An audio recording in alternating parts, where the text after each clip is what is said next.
The hearing to consider the nomination of Kristi Noem to be Secretary of the Department of Homeland Security will now come to order.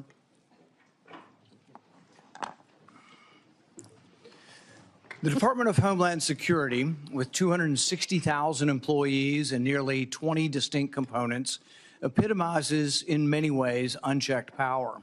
Its vast responsibilities, from border security and disaster response to counterterrorism and cybersecurity, demand rigorous scrutiny to ensure that they are executed within the bounds of the Constitution and with respect to the freedoms of the American people. Nearly 2 years ago, when I became the ranking member of this committee, my team sought to understand the extent of this bureaucratic labyrinth. We asked DHS for a comprehensive list of collaborative entities it participates in, task forces, advisory boards, coalitions, commissions, and the like. The response was astonishingly opaque. They stated there is not a single comprehensive list to address all the collaborative relationships that the department and its components engage in. In other words, we do so much stuff and we're so big we can't describe it for you. But if we can't describe what we have, we got a problem. In plain language, the DHS had really no idea. Think about it. An agency commanding over $110 billion annually can't account for its own activities. This is not just bureaucratic incompetence, it's emblematic of a deeper issue, an agency unsure of its own boundaries and commitments. How can an agency fulfill its mission or earn the American people's trust if it doesn't even know the extent of its own operations? But the problems don't stop there.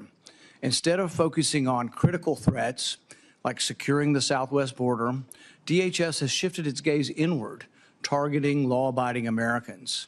DHS under the Biden administration has often used its vast powers to target Americans exercising their constitutional rights. It's become an agency more focused on policing speech, monitoring social media, and labeling political dissent as domestic terrorism than addressing genuine security threats. While cartels traffic people and fentanyl across an unguarded border, DHS has spent its time and resources creating partisan disinformation boards, spying on Americans through invasive surveillance technologies. The mission drift is dangerous. Every dollar spent monitoring law-abiding citizens is a dollar not spent securing the homeland. Every moment spent targeting political opponents is a moment not addressing real threats like border security, cyber attacks, or the rising influence of adversarial nation states. The priorities of DHS have been deeply distorted, and the American people are paying the price. And what about DHS's response to COVID-19, arguably one of the greatest threats to Homeland Security? The answer is clear: nothing. They knew nothing of the origins, they didn't study the issue, and they had no information about gain-of-function research. We've seen firsthand how unchecked government overreach leads to waste, fraud, and abuse. We cannot let DHS become yet another agency that operates behind a veil of secrecy. The American people deserve transparency, accountability, and leadership that puts national security and liberty hand in hand, not at odds with each other. Today, we gather to consider the nomination of Governor Kristi Noem to serve as the Secretary of the Department of Homeland Security. I hope this hearing will set the tone for this committee's work in the new Congress to restore transparency and accountability to an executive branch that has grown unchecked.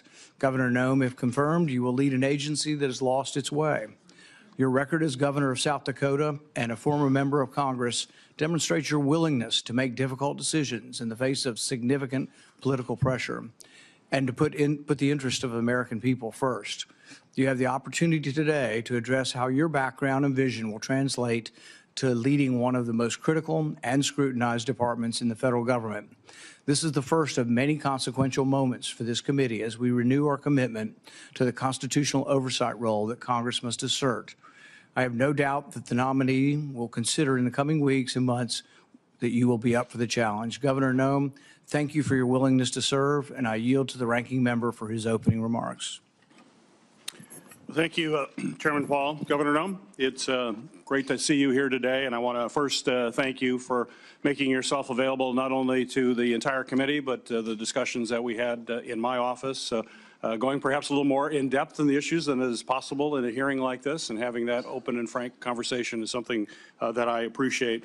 I also appreciate your willingness to spend time with committee staff as we conduct our due diligence and review of your qualifications and a background to serve as Secretary of the Department of Homeland Security.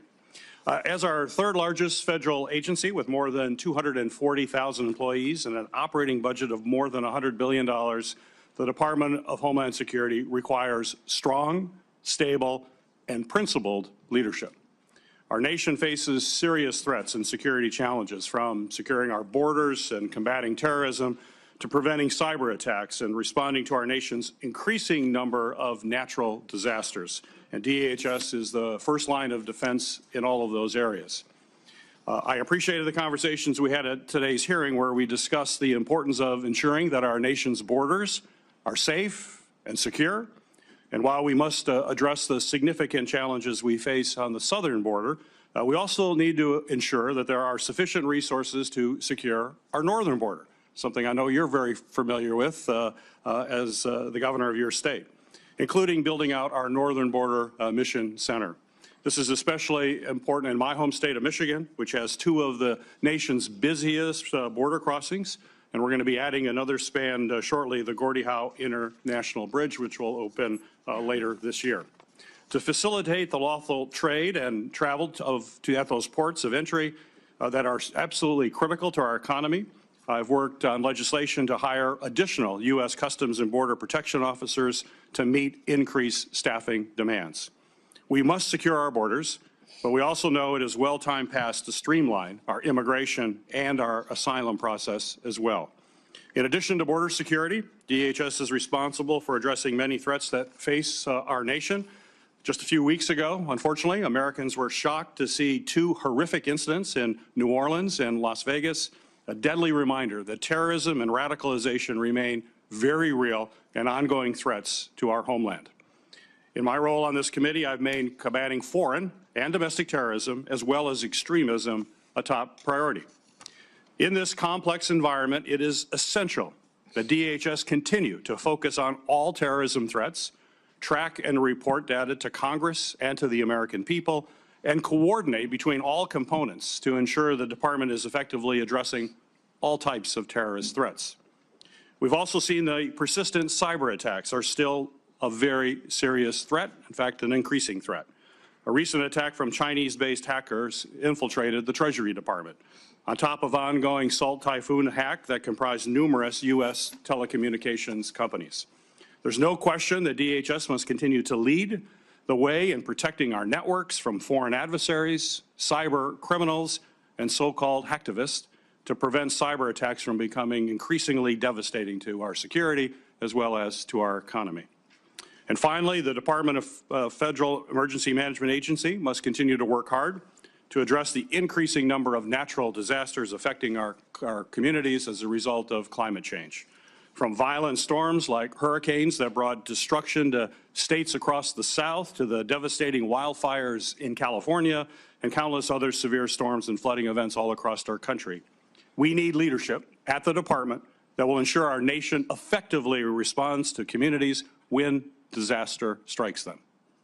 The safety and security of our nation and the American people depend on the department's ability to effectively address these wide-ranging threats.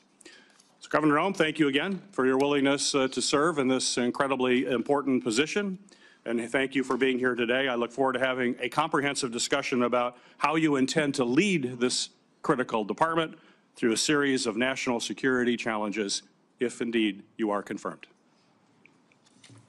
This morning, Governor Noem will be introduced by Majority Leader John Thune and Senator Kevin Cramer. Senator Thune, you're recognized. Well, thank you, Mr. Chairman and Ranking Member Peters and members of the committee. I'm very pleased to be able to be here today to introduce South Dakota's outstanding governor, who has been nominated by President Trump to serve as the Secretary of the Department of Homeland Security. I've known Kristi Noem for a long time. She has a very compelling personal and family story, which inspired her entrance into the public arena, and I'm sure you'll hear a little bit more about that from her. But I've observed as she has gone through the state legislature as a leader there, State House of Representatives, the U.S. House of Representatives, where she was our only member from South Dakota, representing our state's interests there for 8 years, and now currently as South Dakota's governor. And I think she brings to this job a number of things that are going to be really essential. And one is obviously a skill set when it comes to managing hard problems. She led our state through the pandemic, managed what were extraordinary circumstances all across this country in a way that made South Dakota, frankly, a magnet for people from other states who were trying to flee or get away from some of the heavy-handed requirements that were imposed in other states around the country. Our state stayed open, stayed free, and that was largely due to her leadership. And I would say, too, as we tackle what is an enormously complicated and hard issue, which is our southern border, it's going to require a skill set, which I believe she possesses. It's going to require a tremendous amount of persistence and determination, which I think she has, an enormous amount of energy, which she has in abundance, and frankly, what I would say is just absolute toughness. It's going to take some tough and hard leadership to get things back in order. And I want to refer to something she said in her State of the State address earlier this week to South Dakotans, and that is that over the past 4 years, we've seen a complete disregard for the security of our borders and the safety of the American people, to say nothing for the rule of law. Chaos at our southern border and the Biden administration has left our country vulnerable to a whole host of security concerns, from terrorist entries to cross-border criminal activity like drug trafficking. I think it's well documented, and I think it's high time that it gets fixed. And we have somebody nominated by the president that I believe has the capabilities, the qualities, the experience, and again, frankly, the determination and toughness to solve what is a very, very tough issue, and one which is desperately in need of solutions. So I'm pleased to be able to be here today to introduce our great governor and to thank you for your consideration. I look forward to this committee acting on her nomination, and I look forward to voting for her on the floor of the United States Senate to be the next Secretary of the Department of Homeland Security. Thank you, Mr. Chairman. Senator Kramer. Thank you, Chairman Paul, Ranking Member Peters, colleagues. Once again, I find myself in full agreement with the Majority Leader. It's a good place to be in our business. So this is a very special opportunity for me. And first thing I want to do is thank nearly all of you. I got into almost every one of your offices with Kristi as her very amateurish sitting Senator Sherpa. And the blessing for me was not only to be with my good friend and former colleague, but to learn a lot about this committee that I'm not on, and to get an inside view. And Gary, especially learning how we can work together at the northern border and how similar, although very different, Michigan and North Dakota are. So thank you for your hospitality. You were all very kind to Kristi and to me. But Kristi is a former colleague. You know, when you're the only member of a body of 435 from an entire state, it's really important to have friends. So together, Kristi and I were two out of 435. And if we could get Montana, Wyoming, and Alaska, there'd be 5 of us that could take on the fight. But I know this, I remember our very first year, my first year, it was not hers, my first year in the House, the unthinkable happened, and the House of Representatives failed to pass a farm bill. And all I can tell you was the least secure homeland person in America was the Speaker of the House and the Majority Leader the next day, when Kristi and I doubled up, and eventually we got a farm bill done. I say that because we are living at a time, and Senator Peters, you used the words strong, stable, and principled. I can't think of 3 better words to describe Kristi Noem than those 3 words. I would add this. I'm not surprised that President Trump turned to Governor Noem. Securing the homeland is the #1 priority, our #1 priority, our #1 constitutional priority as a Congress. And it is for sure the #1 priority of the voters in the last election. And it is the #1 priority for President Donald Trump. So naturally, he would say, who is the toughest, smartest, most capable protector that I know? I think I'd like to find a ranch woman, mom, grandmother who knows how to protect her own. And when you grow up on a ranch in the prairies or the West, nobody else is going to look out for your critters. No one else is protecting your family. You do it. And she brings this skill set, as Senator Thune said, as a leader, as a legislator, as a member of Congress, as a governor, a very important. By the way, when I'd get into the room with other governors, Senator Hassan, I might as well have just left because I was now part of a club where I don't belong. But anyway, it was very, very rich because there's an alliance there that's really, really important. And so for me, it's just a really special opportunity to be able to be here with her and to have had this time in your offices introducing her to you. But I want to wrap up because last night I received a very touching letter, unsolicited by either Kristi or me, from the tribal chairwoman from the Standing Rock Sioux tribe, which straddles North Dakota and South Dakota. They don't really care who wins the South Dakota State, North Dakota State football game, but they do care about their reservation. And Chairwoman Alkire sent me this letter. Standing Rock is the home of Sitting Bull, in case you were wondering about the credentials of their ability to protect the homeland. I'll just read a few words. On multiple occasions, Governor Noem has invited the Standing Rock Sioux tribe to her table at the South Dakota State Capitol to enter into meaningful discussions. That's what I witnessed when she came to your offices.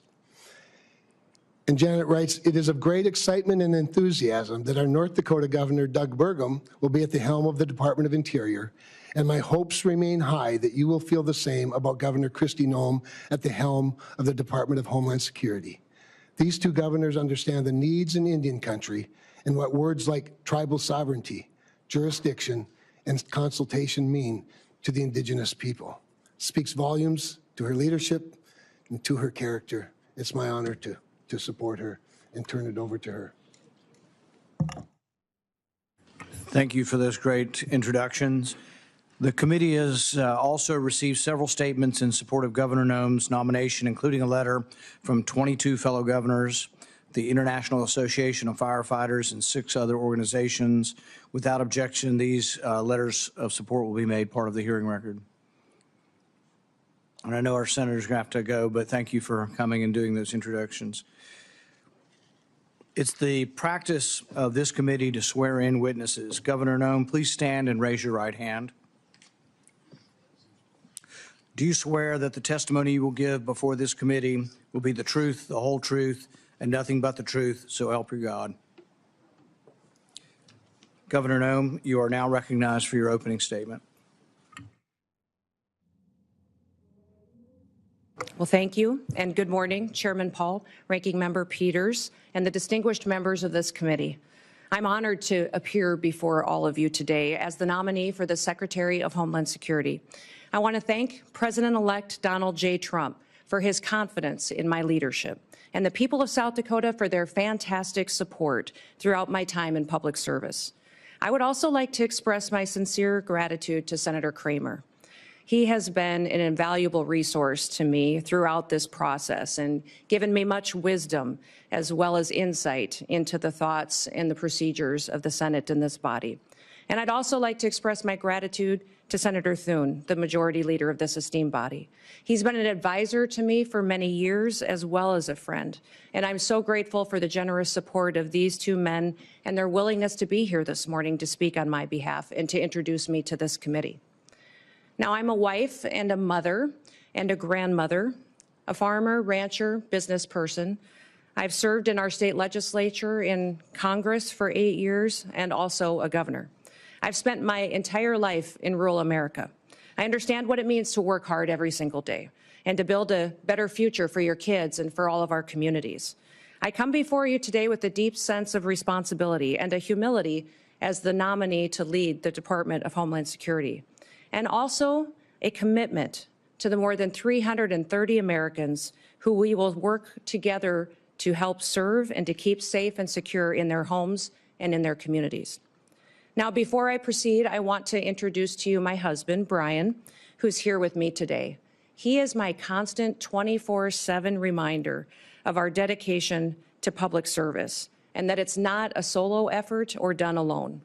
He has been a rock by my side, and I appreciate all of his love over so many years. I'm grateful that he's here with me today.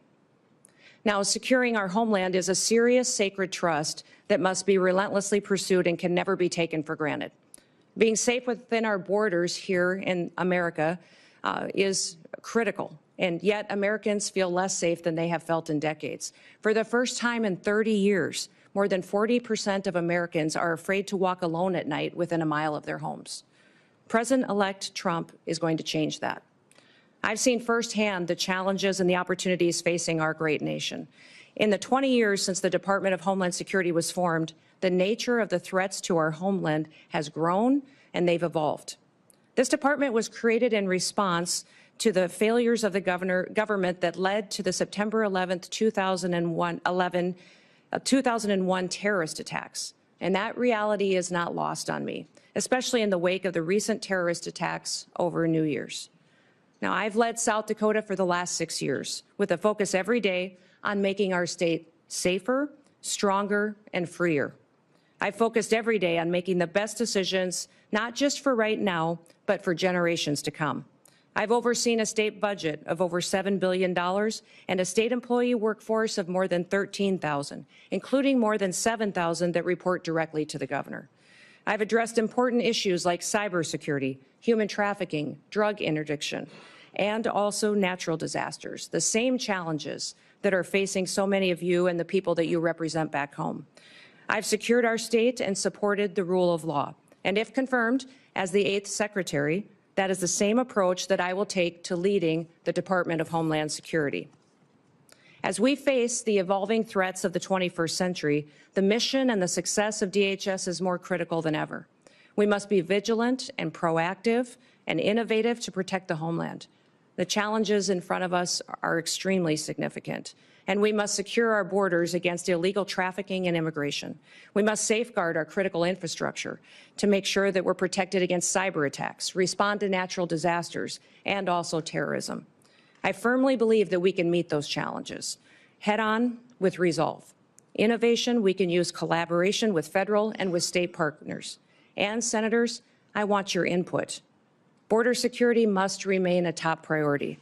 As a nation, we have the right and the responsibility to secure our borders against those who would do us harm. And we must create a fair and a lawful immigration system that is efficient and is effective and that reflects our values. President Trump was elected with a clear mandate. He needs to achieve this mission because 2/3 of Americans support his immigration and border policies, including the majority of Hispanic Americans. I was the first governor to send National Guard troops to our southern border when Texas asked for help and when they were being overwhelmed by an unprecedented border crisis. If confirmed as Secretary, I'll ensure that our exceptional, extraordinary Border Patrol agents have all the tools and resources and support that they need to carry out their mission effectively. The same is true of my commitment to the outstanding men and women of the U.S. Immigration and Customs Enforcement. They are responsible for apprehending, detaining, and deporting illegal immigrants. And getting criminal aliens off of our streets and out of the country will help American communities be safer again. The bravery and the dedication of the Border Patrol and ICE are unmatched, and I will restore dignity to their work. The rising threat of cyber attacks also demands our utmost attention, and our critical infrastructure, from energy grids to financial institutions, is under constant attack by foreign adversaries and criminal actors. As Secretary, I will prioritize a comprehensive, whole-of-government approach to cybersecurity. In fact, in the coming days, we have to plan bigger and think faster and smarter. I fully acknowledge that people in Washington, D.C. do not have all of the answers, and therefore I will leverage private-public partnerships. I'll advance cutting-edge, state-of-the-art technologies to protect our nation's digital landscape.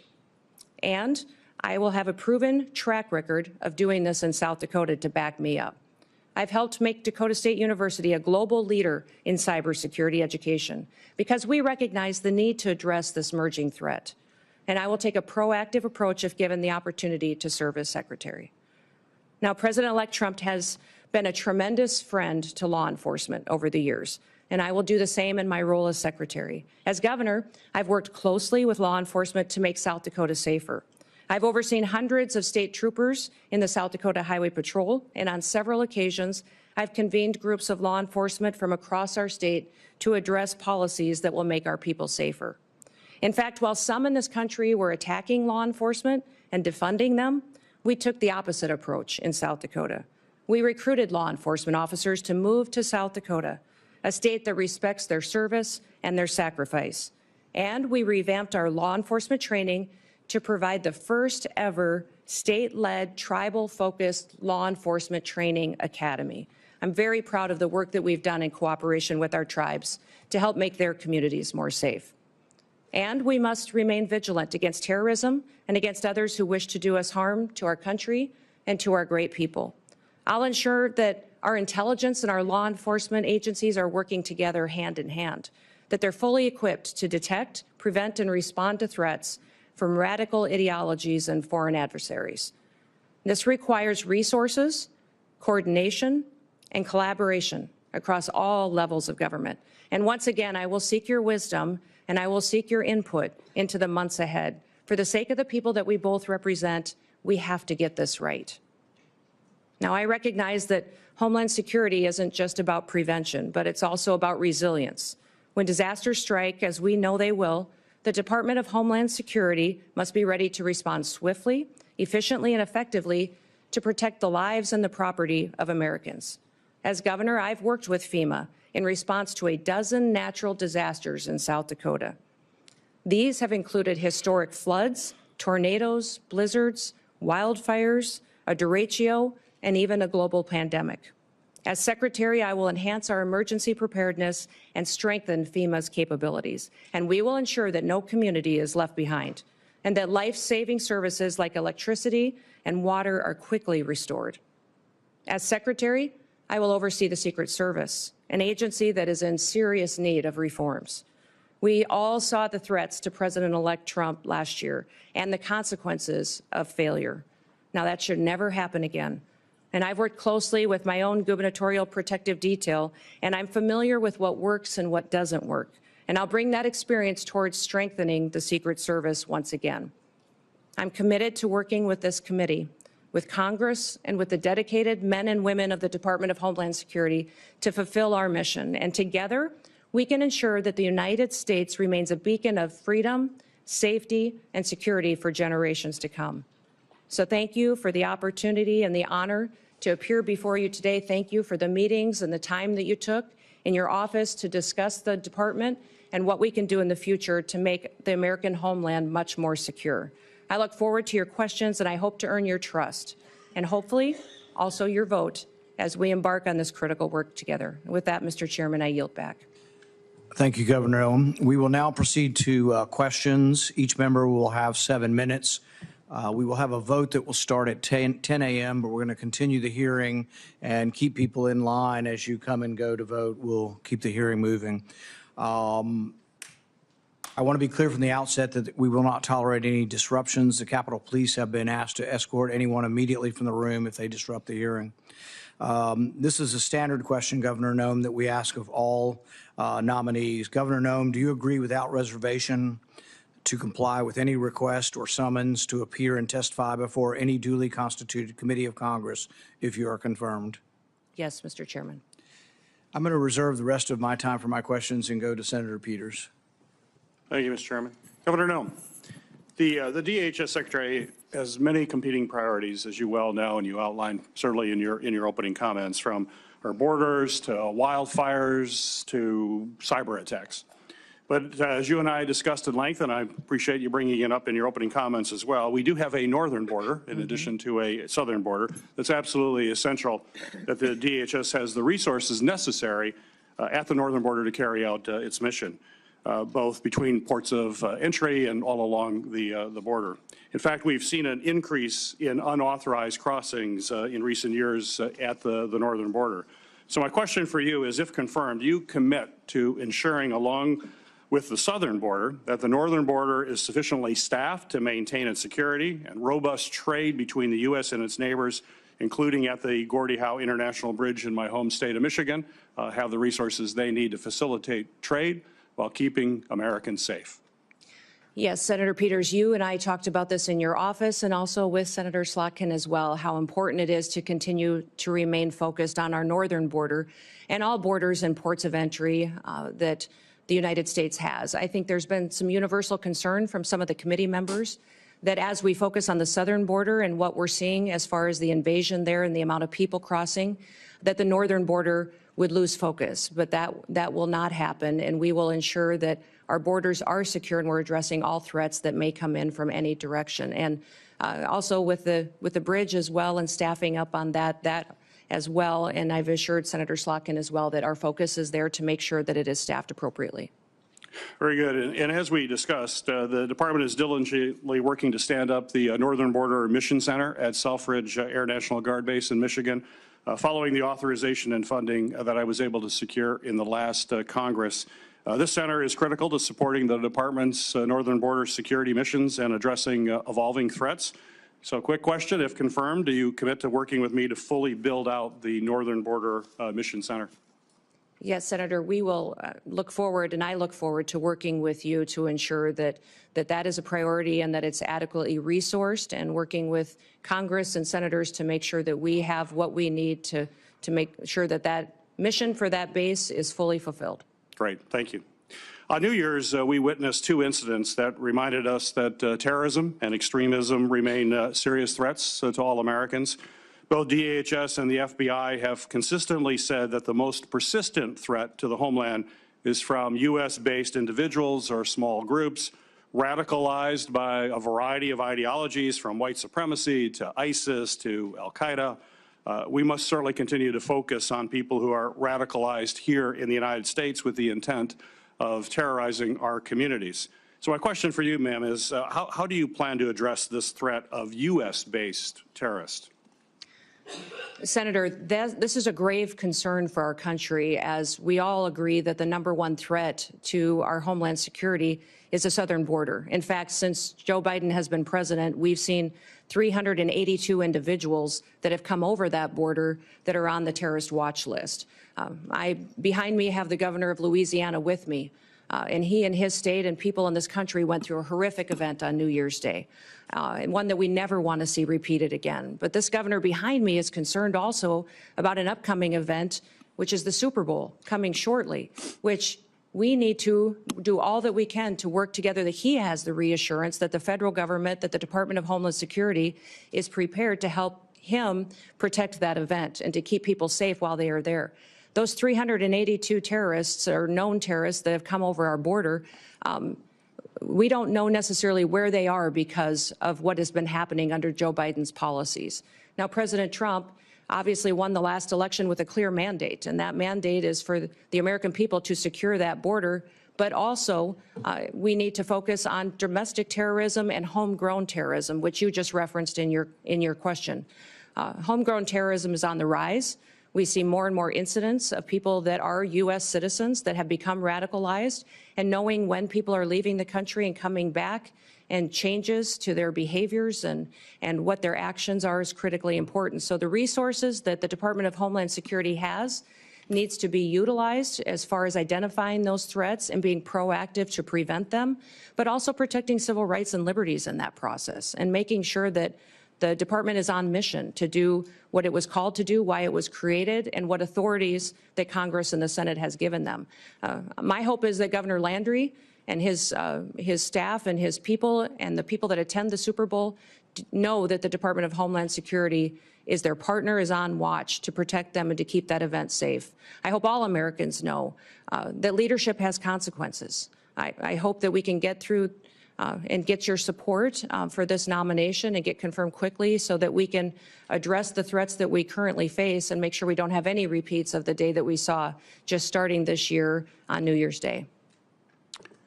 In the last 2 years, we have seen increasingly aggressive and expansive cyber attacks against our federal agencies. Just last month, Chinese hackers infiltrated the Department of Treasury and stole potentially thousands of unclassified documents. So given these concerning trends by the PRC, to hold our federal networks hostage. Do you believe that federal agencies should be required to implement cybersecurity upgrades and maintain the highest cybersecurity standards to protect sensitive or classified data and U.S. citizen information as well? Well, Senator, the mission of CISA, which is the Cybersecurity and Infrastructure Agency, the mission of it is to hunt and harden. It's to find those bad actors and help work with local and state infrastructure, critical infrastructure entities, so that they can help them be prepared for such cyber attacks and that they can make sure that they're hardening their systems to protect them in the future, recognizing the vulnerabilities that they have. CISA's gotten far off mission. They're using their resources in ways that was never intended. The misinformation and disinformation that they have stuck their toe into and meddled with should be refocused back onto what their job is, and that is to support critical infrastructure and to help our local and small businesses and critical infrastructure at the state level to have the resources and be prepared for those cyber attacks that they will face. You know, Salt Typhoon was a campaign of espionage by the PRC in China against our telecoms, where large amount of data was stolen and taken, and people's private information was taken as well. And we've also seen China and the PRC go after our critical infrastructure with the Volt Typhoon hack. And that was extremely dangerous because there was no reason for them to do that, just to steal people's data and information. The reason for them to go after that was to control our critical infrastructure, for the ability to see if they could shut down a water plant, a utility company, and that was to cripple our country. So these threats are real. CISA needs to be much more effective, smaller, more nimble, to really fulfill their mission, which is to hunt and to help harden our nation's critical infrastructure. Thank you. Thank you. Thank you. Senator Scott. Governor Noem, congratulations on your nomination. Thank you. I think you're going to do a great job. I think it's great that you're a governor and you bring that expertise to the table. So I just went through the campaign to get reelected, and it was after the Butler shooting. I'd asked people, I said, at all my events, I say, raise your hand if you think the acting director of the Secret Service is going to tell us what happened. Not one person. I said, what about Secretary Mayorkas? You know, he's running HHS. What do you think? Or Homeland Security. What do you think? I said, how about Christopher Wray? You know, head of the FBI? Not one person. Can you just talk about the importance of transparency and accountability in government and how you're going to bring that to the table? Yeah, Senator Scott, thank you for that question, because that's what I have found across the country as well, and I know it's certainly true in my home state of South Dakota, is that people don't trust the federal government. They don't trust our leadership and this current administration that's in the White House right now to tell them the truth about what the threats really are, about our agencies and departments, when there are failures, addressing them and fixing it. The Secret Service is one of those perfect examples. They need leadership that understands why that Secret Service was created and what it needs to do. There's two elements really that the Secret Service is tasked with, and that is protective detail and then also investigations. Yet we see investigators within the Secret Service out there investigating antiquities and other things that are off mission when they should be focused on making sure we're addressing national security events with the protocols that are necessary and protecting the individuals that they're charged with and getting that skill set and training that are necessary. That's been compromised by not having enough people there and being adequately staffed and resourced.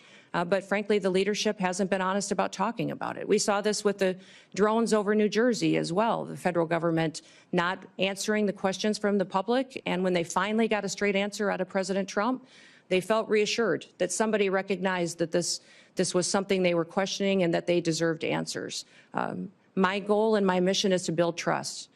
We will undertake a large job and a large duty that we have to fulfill, that the American people expect us to do by securing our border, to make sure that our nation is a nation with borders, or we're no nation at all, and that we are making sure that those criminal actors that are perpetuating violence in our communities and in our cities and towns and states are removed from this country, that there's consequences for breaking the law in our country again. There has to be consequences, because when Americans break the law, there's consequences. And why would we ever allow someone to come in from another country and not allow them and not have consequences, or allow them to continue to go forward and to commit rape and murders and break other laws that endanger our society. So we've had over 13,000 murders that are loose in this country that have come over that border. We've had almost 16,000 rapists and sexual assault perpetuators that are loose in this country right now. 425,000 plus people have criminal convictions that are here illegally in this country that our current administration is doing nothing to round them up and get them out of our country. We will be doing that immediately, and that will be the priority. And that is one of the reasons that today the American people have lost their trust. President Trump will build it back and know that their federal government is accountable to them and is working to put America first again. So Joe Biden completely opened our southern border and dismantled our entire immigration system. As a former governor, I know that when the federal government policies are broken and failing Americans, you see the impacts in your state, just like I did when I was a governor. And you take the steps necessary to protect the families in your state. I know you've done that. One thing you did, as you talked about before, you sent troops, our National Guard, to the southern border. Can you talk more about how Biden's open border policy has affected your state and communities and the role your state resources placed in helping secure the border? You know, we certainly have seen the effects in South Dakota that many of your states did, and I would say every state has seen the effects of an open border and the policies that have been under the Biden administration. We saw increased crime, but we also saw increased drug activity. We saw cartel and their affiliates moving into our state to proliferate trafficking, and we saw people being victimized and a lack of accountability with the federal government. So when Texas was addressing the situation and asked other governors for help, we sent help. I know many of the other governors at the time were sending law enforcement, but I made the decision that at that time that it was more appropriate to send the National Guard, that our National Guard could be activated under Title 32 and sent to assist another state from the invasion that was happening, and because the National Guard is trained for just such a mission. Because of this invasion, that it is a war zone down there with what they are going to see, the threats that they would see, and that they are trained specifically to interact with other agencies. The National Guard is used to falling in with other agencies and cooperating with them and could do that seamlessly. And their families and their communities are normalized to them being deployed. So we have in South Dakota deployed our National Guard to the southern border 8 different times. 2 of them were federal deployments that the Biden administration sent them down there. One was to send our Lakota helicopters, which were used for surveillance and the drug interdiction that was going on down there. But 6 other times I sent them under state activation to partner with Texas and other states in securing our southern border. They did security operations.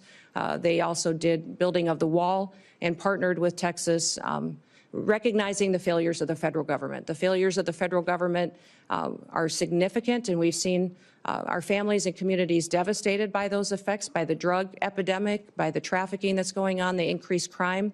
And we recognize that just because the federal government wasn't doing their job, we could not fail our state. And I needed to protect the people of South Dakota, and the people of South Dakota were overwhelmingly supportive of these deployments and very proud of our National Guard. When I was governor of Florida, there was a terrorist attack in Paris by Syrian refugees. So President Obama was president, and I said, I'd like to know if you're going to send refugees to my state, that you give us some background on them. You know, I assume you vetted them and tell us what's going on. You have to tell me, but you ought to tell our state law enforcement and our local law enforcement. All right, that they said, go jump in the lake. They're meaner than that, but they said, go, you know, you have no rights as a governor, which had made no sense. We had over 70,000 people come here after Afghanistan on planes into this country, completely unvetted. All right, they've never given our governors any information. So would you change that?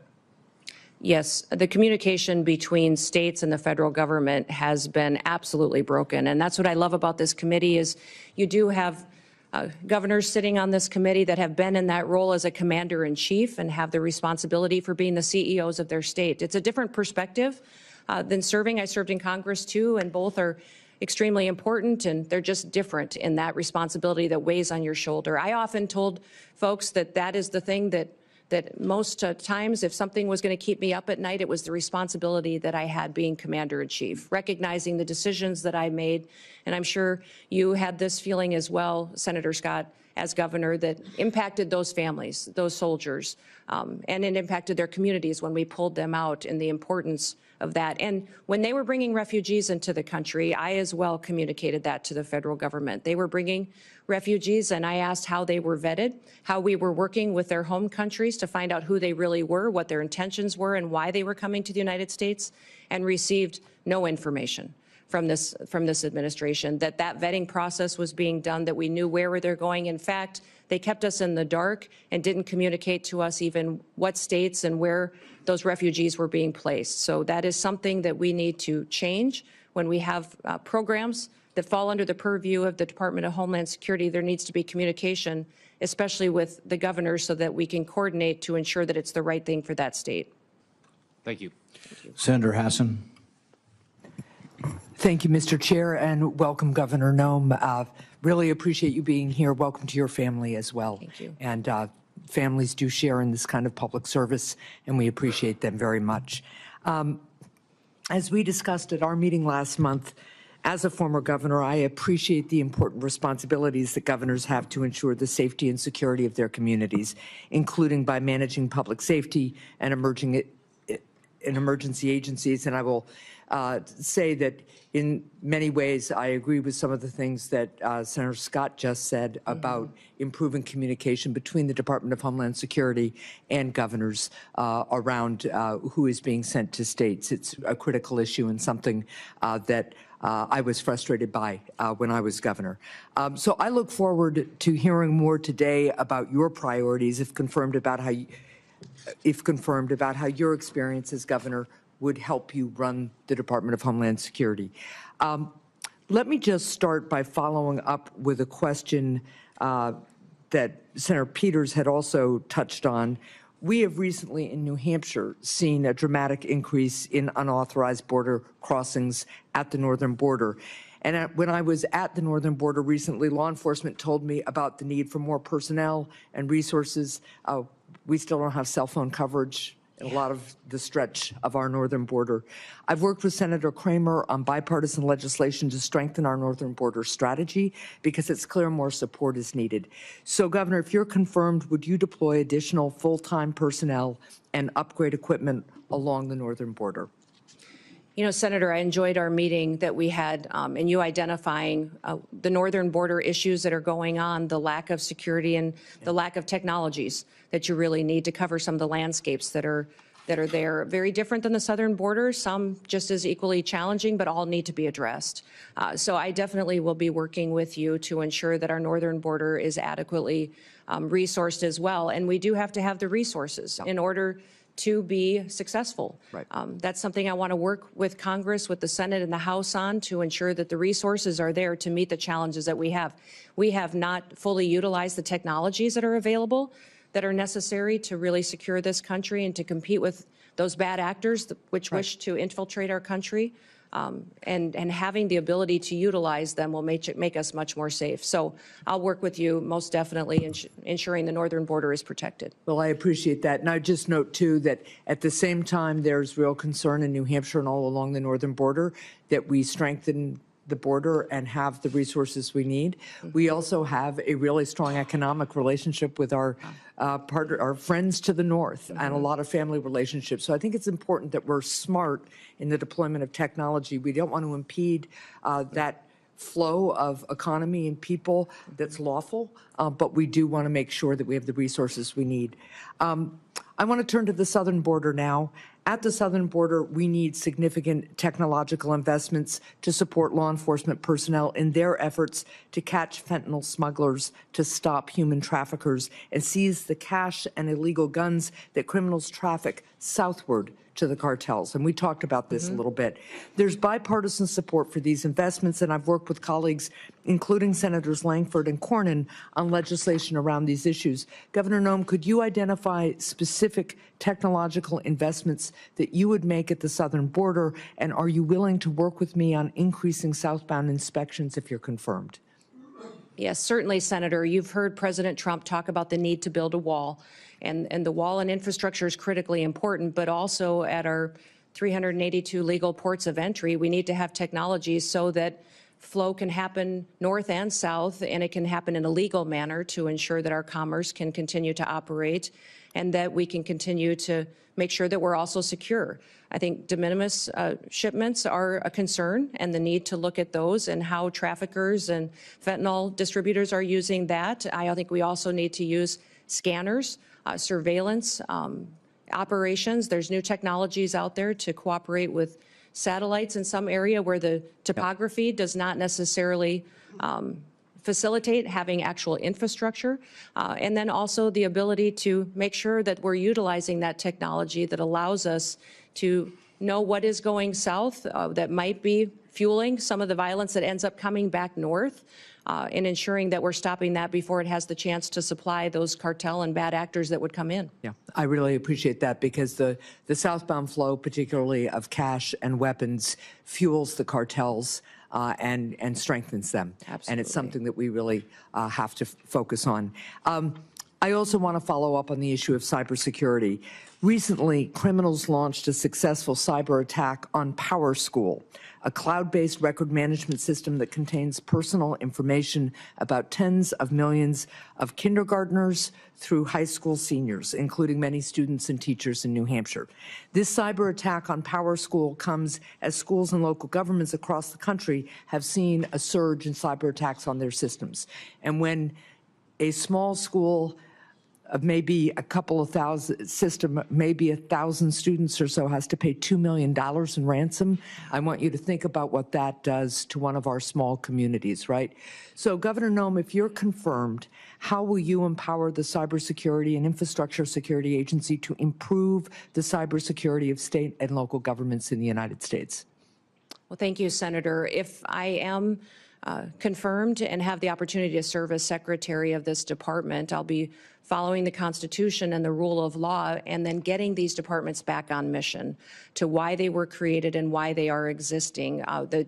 What CISA should be doing is helping those small entities, those schools, those local city governments, the state governments, and the small businesses that are critical infrastructure that don't have the resources to stay on top of the critical protections that they need to enact. Well, let me follow up just quickly on that one point. It's something we discussed when we had our meeting. I worked with Senator Cornyn on a bipartisan bill that became law that created a cybersecurity grant program for state and local governments. This is in addition to each state getting a cyber coordinator to help on the ground. We discussed this program, and I know you as governor had some reservations about the structure of the program.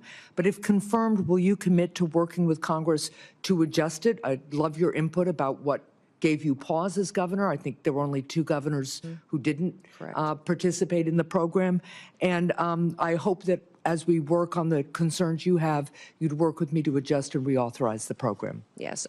All grants within the department will be evaluated when I come in and be looked at to see what we can do to make sure that they're actually fulfilling the mission to which they were established.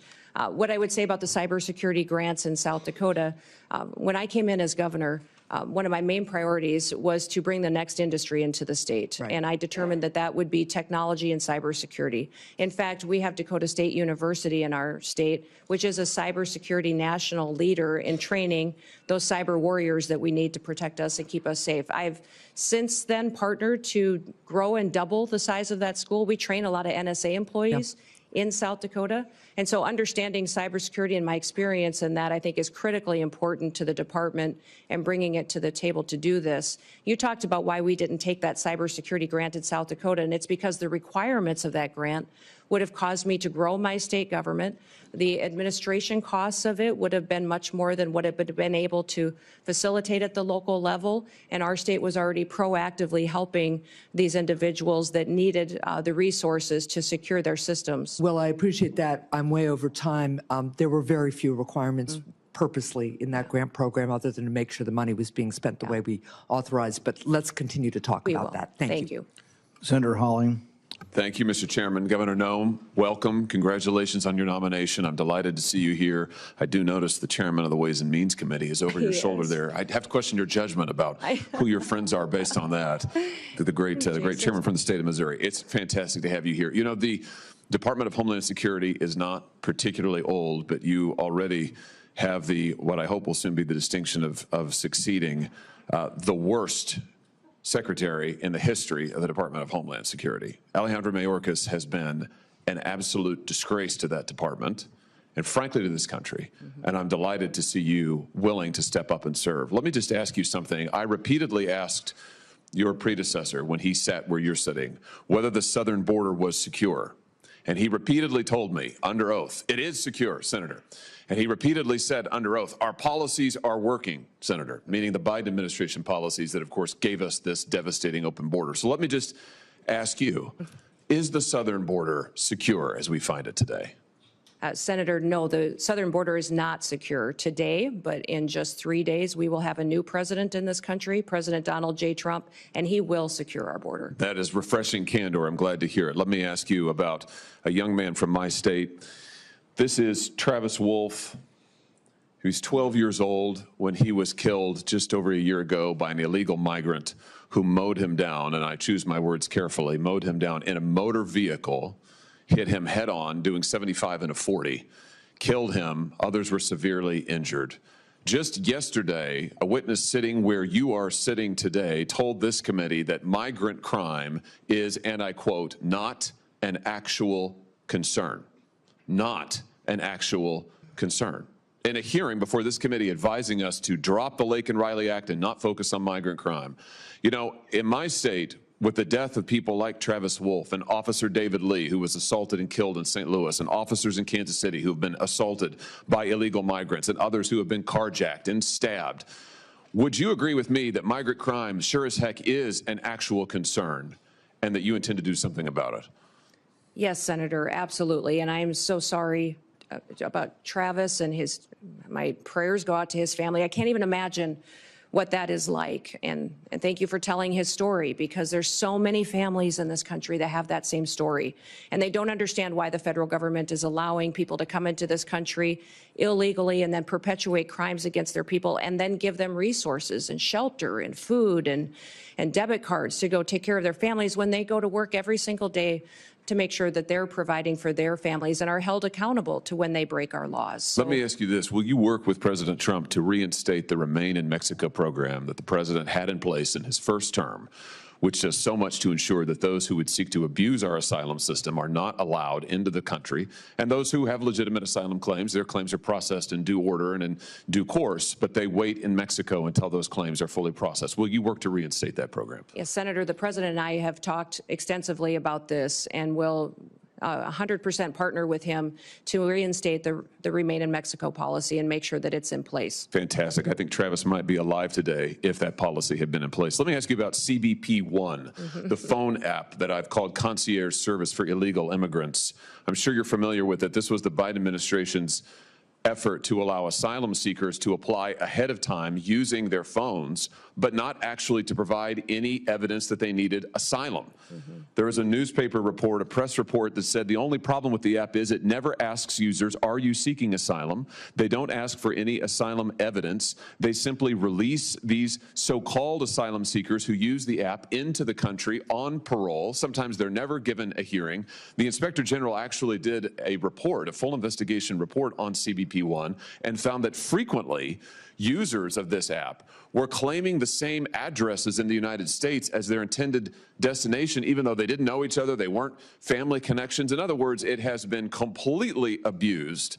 And the idea that the federal government would pay for this kind of concierge service for illegals, I think, is outrageous. Will you end the use of the CBP One app? Yes, Senator, if confirmed, and I have the opportunity to be secretary on day one, CBP One will be shut down. There's data and information in there that we will preserve so that we can ensure we know who's coming into this country and who's already here that we need to go find, but also we make sure that there's another program, CHNV, which I'm sure you're very familiar with, where our federal government actually paid to fly people into this country directly from other countries without any vetting or knowing who they are. So there's several of these programs that need to be eliminated, and we need to ensure that we're following legal immigration laws. I'm glad you just mentioned CHNV. This is this is a mass parole program. Of course, as you know, our law allows parole in only very limited circumstances. There are two circumstances, and it requires case-by-case evaluation.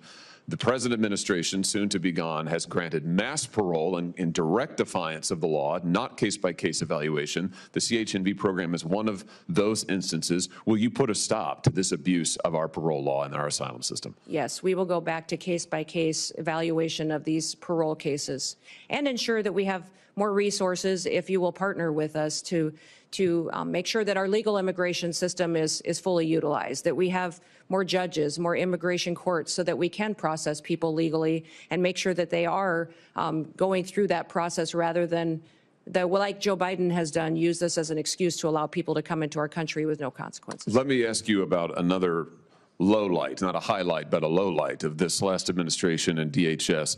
Your predecessor, the current Secretary of DHS, established a disinformation board using taxpayer resources to police speech on the internet and elsewhere, to tag American citizens' viewpoints as either legitimate or not legitimate, and use the power of the state to censor them, including having them removed and perhaps penalized. This has got to be the darkest chapter, I think, in DHS's short history.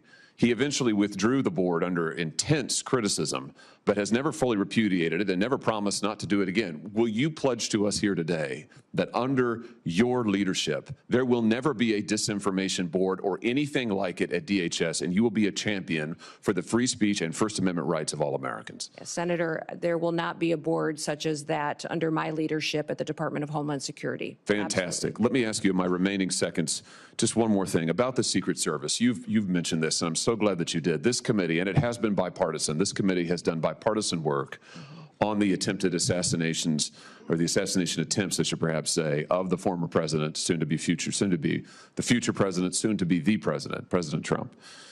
We were stymied at every turn.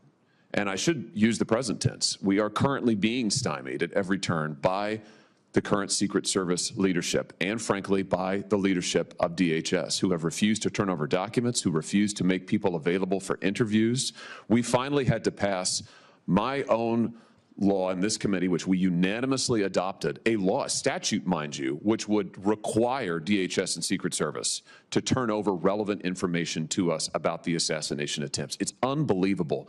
When you come to office, to this office, I hope very soon, will you pledge to us that you will open the books on all of the facts associated and around these assassination attempts, that you will make available to us and to the public, most importantly, all the facts so that we can ensure that this never happens again and that the needed reforms in the Secret Service are put into effect?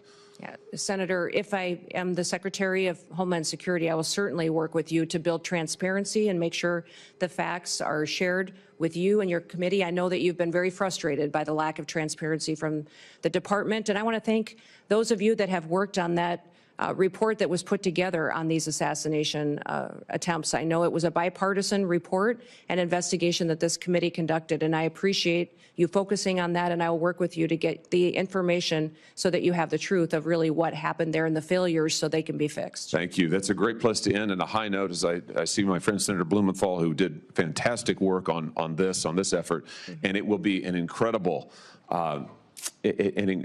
new day, and incredibly refreshing to have a DHS secretary who will tell us the truth, who will be honest with us about the facts, honest with the American people, and who will enforce our law. And I know you'll do that, Governor Noem. I look forward to supporting your nomination. Congratulations. Thank you. Senator Blumenthal. Thanks, Senator Johnson. Welcome, Governor Noem, and thank you for being here. Thank you for visiting with me, and thank you to your family for their service as well. Let me begin on a high note, thanking Senator Hawley for his leadership on the effort that I led with him to essentially get some basic facts out of the Secret Service when we were investigating, Senator Johnson and I, as leaders of the Permanent Subcommittee on Investigation, helping to lead it with the chairman and ranking member here. And I'm hoping that you've read our report and that you will agree to begin implementing its recommendations, which call for major reforms, in my view, a house cleaning top to bottom in the Secret Service, and greater transparency with this committee and with the American public. Yes, sir. I will certainly work with you to do that and to work to make sure that we have that transparency and the committee has the information that it needs to do due diligence of its oversight. Our investigation is continuing. Yep. Senator Johnson and I have discussed it, and we will be making more requests to pursue the fact-finding that is so important. I want to ask you about disaster relief. Mm-hmm. California is on fire. Mm-hmm. The fires raging there are going to leave destruction and devastation that is heartbreaking. Mm-hmm. I am really disappointed with some of the statements that President-elect Trump has made. For example, saying that, quote, we won't give him, referring to Governor Newsom, money to put out all his fires, and if we don't give him money to put out fires, he's got a problem. The specter is there of potential discrimination based on politics, withholding money from California or other states. It's not an unfounded fear. In the last administration, there were public reports about President Trump withholding money from the state of Washington because of his disagreements with Governor Inslee. Connecticut, like the rest of the nation, suffers from these natural disasters. Most recently, in August, we were hit by major flooding, and these natural disasters are going to become more frequent, as will be the need for the federal government to meet the requests for declarations of natural disaster. I assume you will agree with me that withholding disaster relief by President Trump or any other chief executive of the United States is a violation of his duty and of law. Well, Senator, leadership has consequences. And looking at the tragedy that's happening in I want to California ask you yes or no, with all due respect. It's an easy. What's happening in California is the ramification of many decisions over many years. But under my leadership at the Department of Homeland Security, there will be no political bias to how disaster relief is delivered to the American people. So if President Trump were to say to you, we're going to withhold money from Connecticut or Michigan or any of the states, Iowa, because we don't like the governor or we don't like the politics of the state, you would stand up to him and say, Mr. President, we need to allocate that money. Well, Senator, in 3 days, President Trump will take an oath to uphold the Constitution and the rule of law in this country, and he will do that, and I'll be glad to have him back. And I don't speak yes. to hypotheticals, which is what you're asking me to do, but what I will tell you is that as Secretary, I will do the same. I will deliver the programs as the Well, it's more laws than a dictate. hypothetical, with all due respect, and I apologize for interrupting you, but my time is limited, as you know, as a veteran of these hearings. It's more than a hypothetical. It's based on experience with President Trump withholding money from Washington State and elsewhere. I need to know from you, will you stand up to the President and say, no, the Constitution and the Impoundment Act requires us, for example, to allocate the $100 billion that we have just appropriated in the last session to states like Connecticut, $3 million, Texas, $10 million, almost every one of the states represented here. Will you say no to the President if he withholds that money? Sir, I don't know about the scenarios that you're referencing with President Trump, but what I will tell you is that if given the chance to be Secretary of Homeland Security, that I will deliver the programs according to the law and that it will be done with no political bias. And if the programs change or if you decide to change the rule of law, then I will follow that while adhering to the Constitution. So you pledge to allocate and distribute that $100 billion? According to how the program is written, with no political bias. Every American deserves to be there and have disaster relief the same as their neighbors. Basically following the law. Yes. Let me ask you, Senator Peters asked you about homegrown terrorists. The New Orleans tragedy was the result of a homegrown terrorist born in this country, radicalized by ISIS. and it reflects the reason why the intelligence community, the FBI, almost all of our law enforcement has said repeatedly, domestic violent extremism is the most lethal and persistent threat to our security. That terrorist was radicalized by ISIS. The investigation is underway. We don't know all the facts, but we do know that he was a military veteran, and ISIS was responsible for radicalizing him. Shouldn't we focus on ISIS as a threat to this country's security?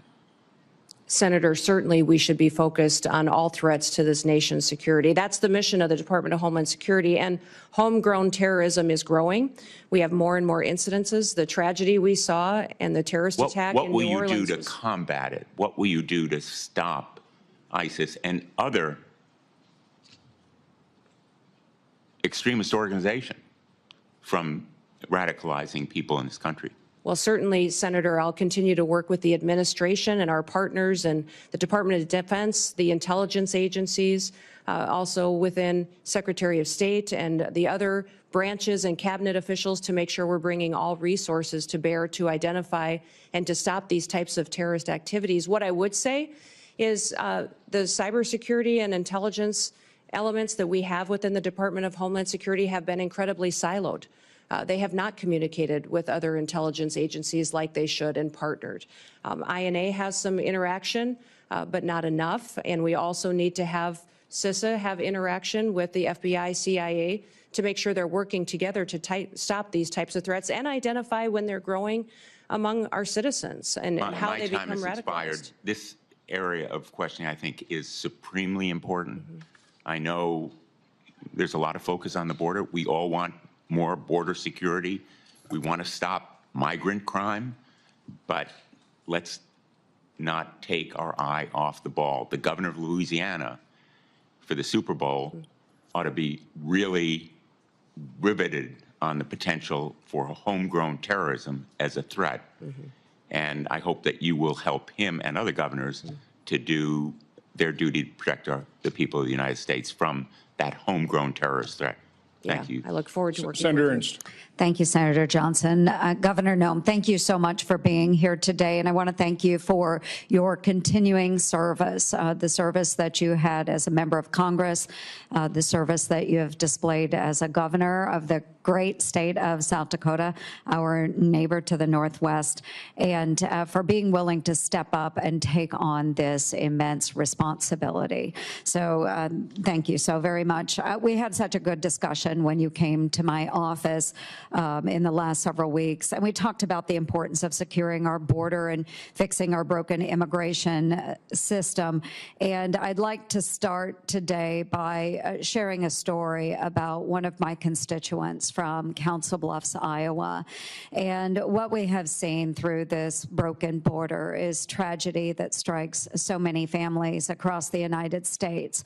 So very similar to the story that was shared by my colleague from Missouri with his constituent, Mr. Wolf. I have a young woman by the name of Sarah Root who encountered tragedy on January 31st, 9 years ago. So Sarah Root was struck and killed by an illegal immigrant who was drunk driving. He was driving at 3 times the legal limit of alcohol. And Sarah's killer was bonded out before the Roots laid her to rest. He fled the country and has not been seen or heard from since. The Root family has not seen justice. So, Governor, how do you plan to prioritize the detention and deportation of illegal immigrants like Sarah's killer? Well, yes, Senator. Thank you for telling Sarah's story. I remember when this happened because it was so close to home and so devastating for her and her family and the entire state of Iowa. in our country.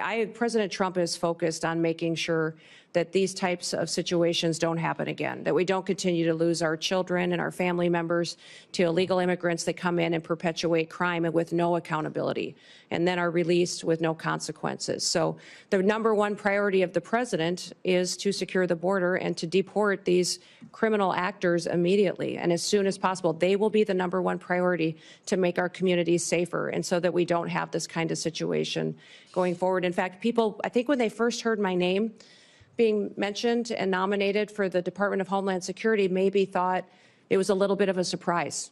Like, oh, I didn't think about Kristi doing that job. But I tell people the reason that I asked for it is because I knew it was the president's number one priority. I knew that it needed to have someone in the position that would do what the president promised the American people, would be strong enough to do it, and follow through to make sure that we're protecting our communities and America, but that also came at it from a perspective of how these families feel, that was a wife and a mom and a grandmother, and would be able to stand up and communicate to the American people what we were doing and why we were, because it's what they asked us to do. I have 3 grandchildren and 1 more on the way, and when I look at little Miss Addie every day, I just think, what kind of a country is she going to grow up in? What kind of a country will we leave her and her brother and his sister? And I don't want them to think that their grandma sat on the sidelines and didn't do all that she could. So I will enforce the Constitution and the law, and I will make sure that when people enact horrific things like this that happened to Sarah and her family, that there will be consequences for it. Yeah, absolutely. And as a fellow grandma, I know that you are perfectly positioned to enforce this. I do want to move on to another topic that we visited about in my office. So I'm the founder and the chair of the DOGE Senate caucus. And so we do need greater government efficiency. And I do believe in order to do that, we need less of our employees teleworking and more of those government workers back in the office working for our constituents. And to that end, it ties together then too. We just found out that the Treasury Department had a cyber attack on December 8th from China. And no surprise here, they access servers through work from home software. So it all ties together. We need more people back in the offices, making sure that any communications are secured, any work is secured. And to that, I know the Biden administration has put a huge emphasis on the cyber bureaucracy, but they haven't really done anything about it. And they haven't given any authority to those that are enforcing the standards. So we need to enforce the standards that are set forth to make sure the cybersecurity is truly there. But what can DHS do? One, with telework, how do we get the employees back? And then 2, how do we make sure that our systems are secure from these cyber attacks? Well, Senator, thank you for focusing on remote work and the need to get people back in their offices and accountable to the work that they do. In fact, I've heard since being nominated for this position that many of the agencies within the department are not showing up, they're not doing their jobs. But even FEMA, who is responsible for disaster response, that they have the alternative, some of these employees, to not even respond to a disaster, which might explain the horrific results that we saw in North Carolina when they had such a terrible disaster that impacted families and communities, and FEMA failed them so miserably. If it's not even a responsibility of them to show up when terrible things happen, what other day-to-day activities are not getting done because they're working for home or not doing their job at all. You talked about cybersecurity and the need to ensure that our systems are safe and secure. One of the things that disturbs me the most is that we don't necessarily even know how some of these espionage attacks that have infiltrated our systems have happened. We don't know how to stop them yet. We don't have the knowledge, and that our departments and intelligence agencies and cybersecurity agencies have become siloed and aren't working together to stay in front of these bad actors. But many times our most vulnerable area happens at the state and local level. Some of these smaller entities that feed information into our systems is where they choose to infiltrate and get our data and to really hold for ransom many of these companies and then impact our federal systems as well. So one of the first meetings I had when I was elected governor with the former governor during the transition was he said the #1 priority you're going to have as governor is to secure our systems. He said our systems are so antiquated and we've had over 16,000 hacking attempts in just the last month. You need to secure our systems to get it done. So that was a priority for me. And to do that, and we fully funded it and got it done in South Dakota, and it's being implemented today. I look forward to doing that at the federal level to make sure that people's data and information is safe, but also our country is safe from these bad actors that have a plan to take us out. Well, thank you. My time has expired, but I do want to end on a note that another thing that I do truly appreciate about you and your nomination is that as a governor, you have worked with those local constituencies as well and those local governments. And I know that this will be an incredible strength that will ensure continued success for you within the department. So thank you, Governor, very much. Thank you, Mr. Chair. Senator Kim. Thank you, Chairman. Governor, it's good to see you. Good to see you again, Thanks for too. coming before our committee. I wanted to just ask you, not just about your work, but how it's going to fit into the broader incoming Trump administration. And in particular, I guess I'm uncertain about roles and responsibilities regarding your position and Tom Homan's. I guess I just want to ask you just point blank, like, who's going to be in charge of the border? Well, the president will be in charge of the border. It's a national security issue, and the president is in charge of this country and has made a promise to the American people, and we will fulfill his agenda. Well, that was a good answer. It's the answer I would have given as well. But I guess I got confused. When Trump made the announcement about Tom Homan, he said, quote, I'm pleased to announce that Tom Homan, and said that he's in charge of our nation's borders. So I guess, again, I'd just like to go back to you. How are you going to work with Mr. Homan? What is the division there? I'm trying to get a better sense of who's in charge. Yeah, Tom Homan is an incredible human being who has over 30 years of experience. Incredible experience. Yeah, I get at the that. border I'm just trying to think through the insight and wisdom. Decision-making process when it comes to your work. For instance, will he be giving orders directly to CBP, ICE, USCIS? Tom Homan has a direct line to the president. He is an advisor to the president, the border czar. I obviously will be, if nominated and confirmed, and put into the position of being the Department of Homeland Security Secretary and responsible for the authorities that we have and the actions that we take. I say this because I actually want to make sure that we're empowering the next Secretary of Homeland Security. Yes. You know, in the legislation that was codified by Congress and moved forward that started this after September 11th, it said, quote, all functions of all offices, employees, and organizational units of the department are vested in the Secretary. So I guess the reason why I mentioned this is I've just seen some quotes from Mr. Homan where he said, quote, I'll be making decisions on border security and deportation. He was asked in another interview about the stronger role that he'll play, and he said, absolutely, I'll be making decisions on how we do the border. So I just raise that as a concern of mine, because not only is that about the function of our executive branch, but also the capabilities of this committee to be able to properly do our constitutional duties for oversight, the ability for us to be able to have that conversation. We can talk to you, engage with you. That is the direct way. But if he is going to be making decisions, then he should come before this committee as well. And I know that that's something where, as far as I know, his role will be directly at the White House, is not something that will be under the purview directly of this committee. So I just wanted to raise those concerns. Yeah, Tom and I work very well together and talk and communicate all the time, and we'll be working together on a daily basis when we're in our positions under the new administration.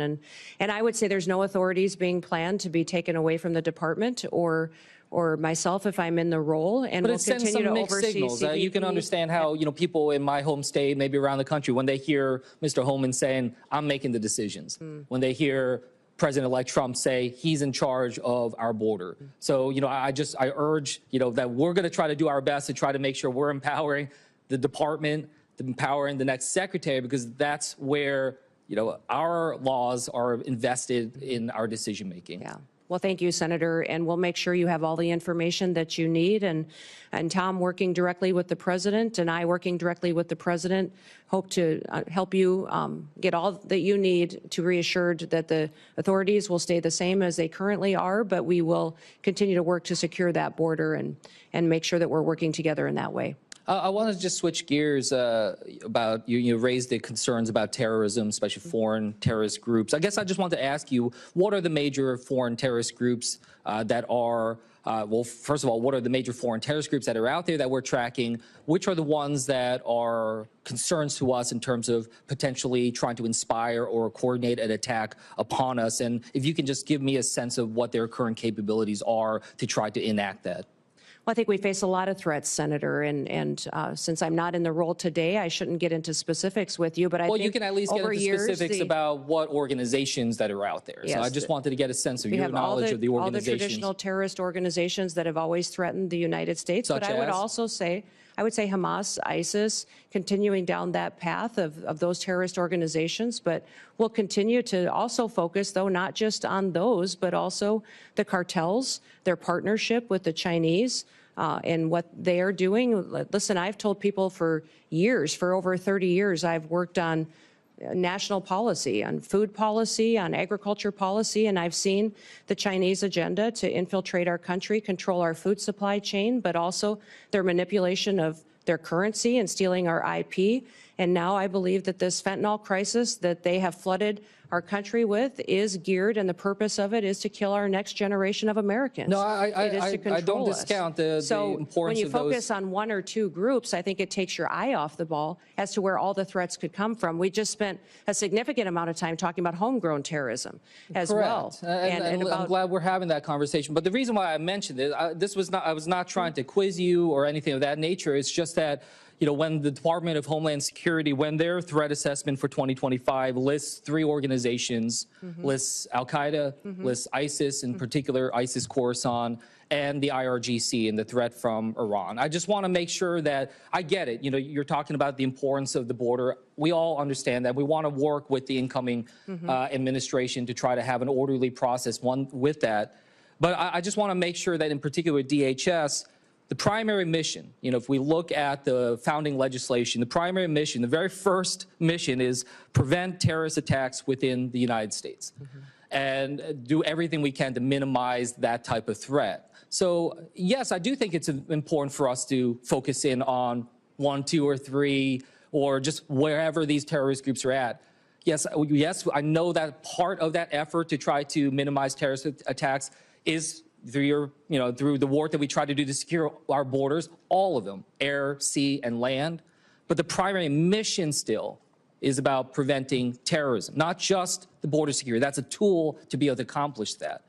So I just raise that with you. I want to make sure that the next Homeland Security Secretary has a very detailed knowledge and understanding about the terrorist groups, their capabilities, and is tracking that on an absolute daily basis, and that they understand that is their top mission. And with that, I'll yield back to the chairman.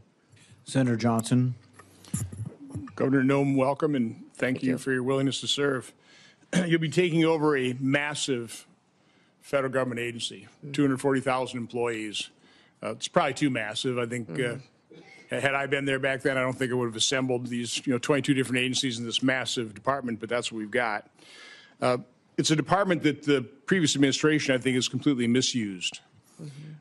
Instead of using Customs and Border Protection to do that, to protect our border and secure it, they've utilized those resources to incentivize a massive influx of illegal immigration. Instead of using the Cybersecurity Infrastructure Security Agency to do that, they instead engaged in mission creep and utilized it to censor Americans with the Misinformation Board. I am concerned about disaster relief, just federal disaster relief in general, creating greater and greater and increasing levels of moral hazard, resulting in higher costs of these disasters. So let's cover each one of those kind of in order. How do you gain control over a massive agency whose resources and personnel have been misused. I mean, how do you root out those individuals who, instead of securing our border, opened it up and facilitated this? Well, Senator, this has been a big topic of conversation in most of the meetings that I've had with the members of this committee was how do we fix this agency, which the reputation is that it's broken and dysfunctional. I think that was the question I get asked the most is why would you want to head up such a dysfunctional department? And I would say that because the mission of the department is to secure the homeland and our people. It's our biggest vulnerability right now. And we have a president that's not enforcing the law. And I don't believe the law should be unequally applied. Everyone should be subject to our laws, and a nation without laws and without borders is not a nation at all. So I will work by ensuring one of the things that Senator Ernst talked about, people have to show up for work. I think there's going to be a majority of people who don't have their primary mission to secure the homeland, that if they don't want to show up for work, then maybe they're just not truly passionate about protecting America. I think they need to do that, and they need to recognize what their job is. The morale in DHS is very low. I'm going to let people do their jobs. I'm going to remind them what their jobs are. Some of these Border Patrol agents haven't been able to do their jobs for a very long time. They've been processing paperwork and facilitating an invasion when they should be back securing our border, which is why they were recruited and wanted to serve there to begin with. We're going to build partnerships with local law enforcement, with ICE and task forces. So we're communicating again with local sheriffs and mayors and law enforcement to partner together. When you talk about the fact that this is such a broken agency that needs so much improvement, a lot of it goes back to why we're recreated and are we fulfilling that mission and making sure that these individuals are getting back on task.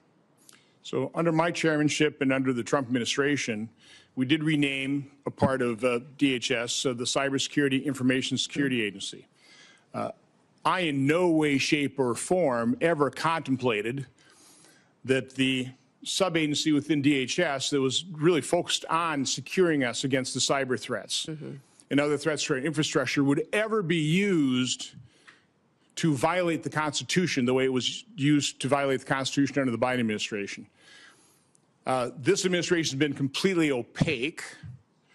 We do not have the information to know and the communication in terms of what all happened here. So my question relates to how they misused CISA.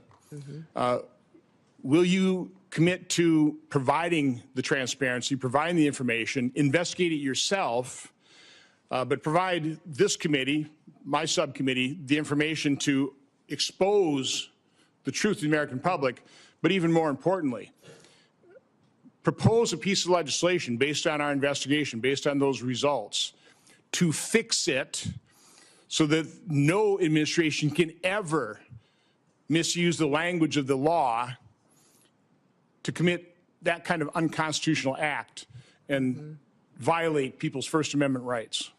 Yeah, Senator, I look forward to working with you on that. And I think what we saw during the COVID pandemic, the actions of CISA, their misinformation and disinformation campaign, the materials they were putting out was shocking. Shocking at what they were doing to decide what was truth, what wasn't, and how they were trying to manipulate the American people. We saw it in elections and Russia influence as well. And so ensuring that they can't do that in the future under any administration would be a priority, that they stay doing what they're supposed to do, and hardening our systems and working with local officials to do that is a priority. And I'd look forward to working with you on legislation should you wish to rein them in. So the first step in that process is to expose the truth, to find out who these bad actors were, expose who they were, hold them accountable. I mean, that is crucial that we take that first step. So again, look forward to working with you on that. You know, the tragedy of the California fires, the more we learn, the more we understand that not only was it predictable, it was predicted, which means it was preventable. Again, you're not going to be, you can't prevent the initiation of those fires, but you certainly prevent them from raging into the tragedy that they became, the dozens of people who've lost their lives, the hundreds of billions of dollars worth of property damage. It's not just California, though. I mean, again, that was grotesque mismanagement. That could have been prevented. You can't prevent a hurricane. You can't prevent floods. but you certainly can try and start reducing the moral hazard that we've allowed to explode, quite honestly, by the federal government rushing in immediately, no questions asked, just tell us, tell us how big a check you want. What can you do in your new role to try and start reducing over time the moral hazard that we have created in this country with federal disaster relief? Well, Senator, emergencies and disasters are always locally led. They're led by the local communities and leaders, and that's because they're much more responsive and much better informed on how to bring relief and to get those emergency services there to meet the need. Then it's state supported and federally resourced. Which means that when we come in, that we're supporting what the mission is, what those emergency operations and plans are that the local city and county and then also the state has implemented and do what we can to fulfill the mission of our programs. One of the things that FEMA's not doing today that I think we should be doing is streamlining communications.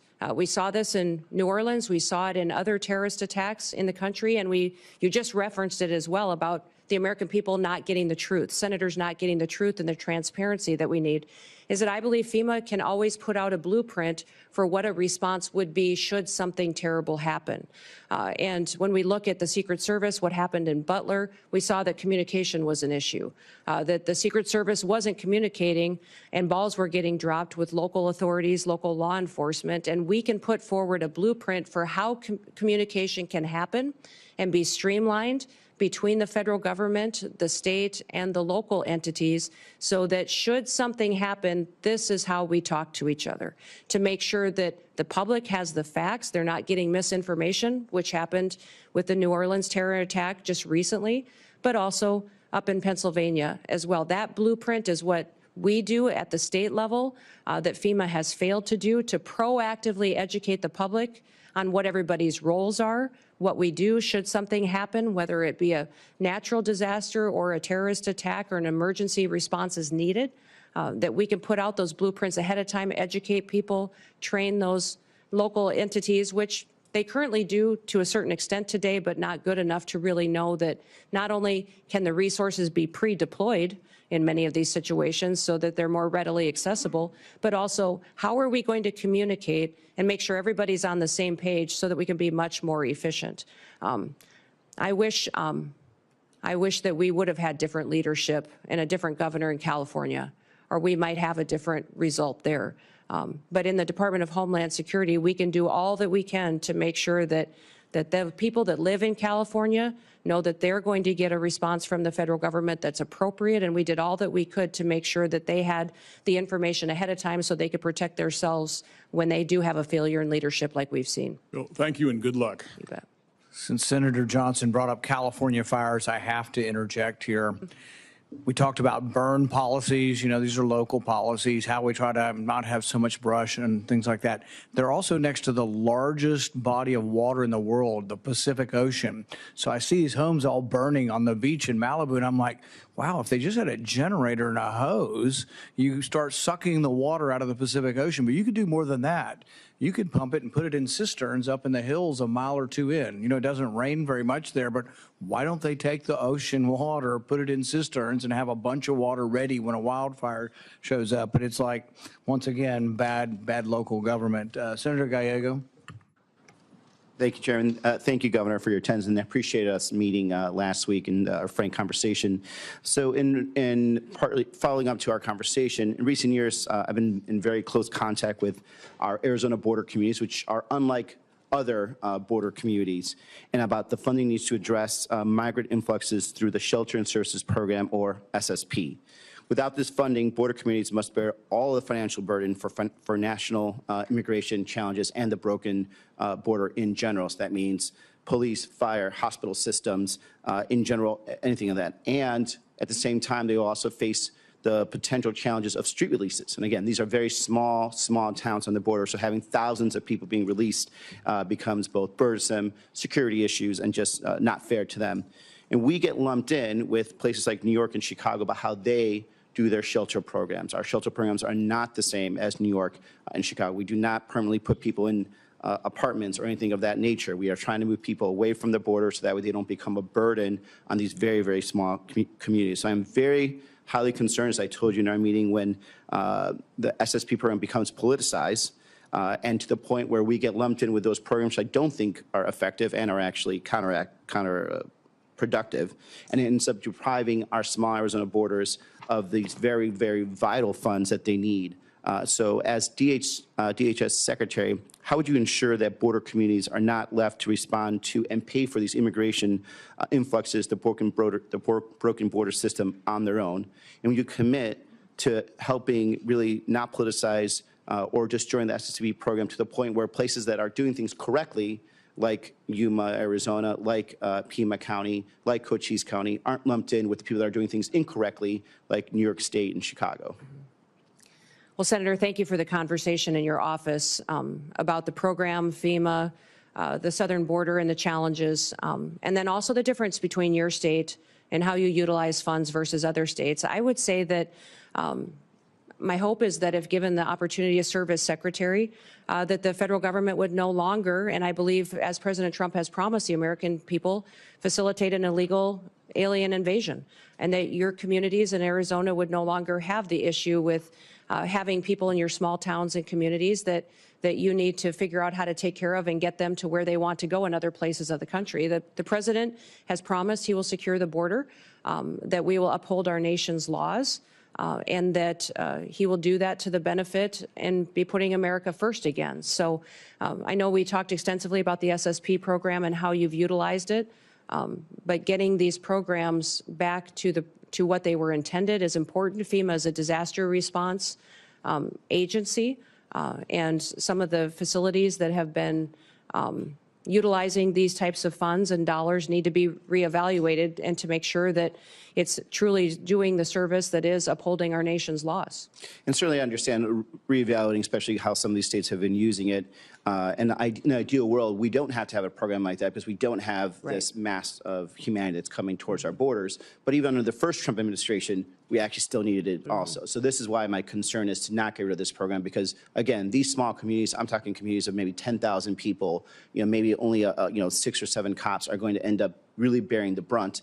And we're not a big state. We can't really compensate for these types of losses. These small communities are also largely in, you come from a rural state, counties that are largely rural with a lot of federal land, so they actually don't even have a tax base. So when the broken immigration system sends people to these borders and we end up not having to have enough, these communities don't have enough money to pay for cops, firefighters, overtime for hospital systems, it's that type of program that keeps these small communities afloat. So I just want to make sure, that again, this does not become politicized and that we are kept separate from, I think, the mistakes that other states have taken on. Moving on, in Arizona, we have large parts of the border that run through tribal lands. We have 22 federally recognized tribes. We have great relationships with these tribes. They want to be collaborative partners when it comes to border security. And we have some great programs that have worked in the past. For example, the Shadow Wolves program with the Tohono Nation. It's a really good example, collaborative program of tribal law enforcement that worked with DHS to make sure they stop human smuggling and cartels going through the borders. But as DHS Secretary, what is your plan to consult with our border tribes and work together to balance both national security but also their sovereignty? Yeah. Well, Senator, I believe that my experience as governor and my relationship with working with our tribes is going to be an incredible, powerful tool for me to bring to bear at the Department of Homeland Security to work on how we secure our southern border, but still respect their sovereignty and still be able to work with them. This year, when looking at public safety issues that we had in South Dakota and their lack of ability to hire tribal officers on our reservations in South Dakota, I offered to train federal law enforcement officers, BIA officers, but also their tribal police in South Dakota at no cost to our tribes. And it's been an incredible, powerful tool that we've had to build relationships. Those tribal police had the chance to go through academy with the local maybe deputies from the counties and the state highway patrol troopers that were coming on board. And those relationships have built partnerships in our state that we didn't have before. The Shadow Wolf training opportunity is incredible that was down in Arizona that you spoke of too. And in looking into that program, I'd like to continue to build on that and perpetuate in the future so that our tribes have an opportunity to have a secure border, but also have it reflect their values and their culture and have their own people be a part of the solution. And then even when it comes to the infrastructure of the wall, that we're respecting that in their landscapes and their land as well. So I look forward to working with you as we move into this next administration to be able to protect our country and then work and respect our tribes as we do so. Thank you. And President Trump and some of his other potential staff and advisors have been very vocal about implementing a mass deportation strategy. You know, talking to my agricultural community, my dairy community, they have concerns that this approach will lead to workforce shortages that will further drive up the costs of everything, and something that we have really been working hard to across, I think, in a bipartisan manner to bring down the costs of everything. And unfortunately, this would reignite inflation. What is your plan to ensure safe and legal immigration processes for agricultural workers while protecting local agricultural operations, including those both in of our home states? Well, Senator, the President and President Trump has been very clear that his priority is going to be deporting criminals, those who have broken our laws and perpetuated violence in our communities. That'll be the priority. And as I spoke earlier with our statistics, having over 425,000 of those with criminal convictions in our country, that will be a focus that we need to tackle right away, and it'll be a big one. Beyond that, his next priority is going to be those with final removal orders, and focus on those individuals who have long overstayed, and that there is a consequence for ignoring our federal laws. Beyond that, we'll continue conversations. As you know, I'm a farmer and a rancher and come from an agricultural state, and we'll work together to make sure that laws are followed. You know, it is the Senate and the House that puts forward the laws. I, as Secretary, uphold the law. So you determine what that is, and debate and discussion. I'll be transparent and share as much information and insight as I have with my background and experience, and continue to work with you. Senator Moreno. First of all, thank you, Governor, for being here and for testifying before this committee, and for your service, not just to your state, but to America.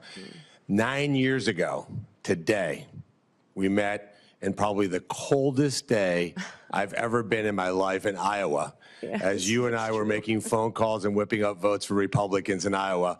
My wife, Bridget, who's here, got a chance to meet you.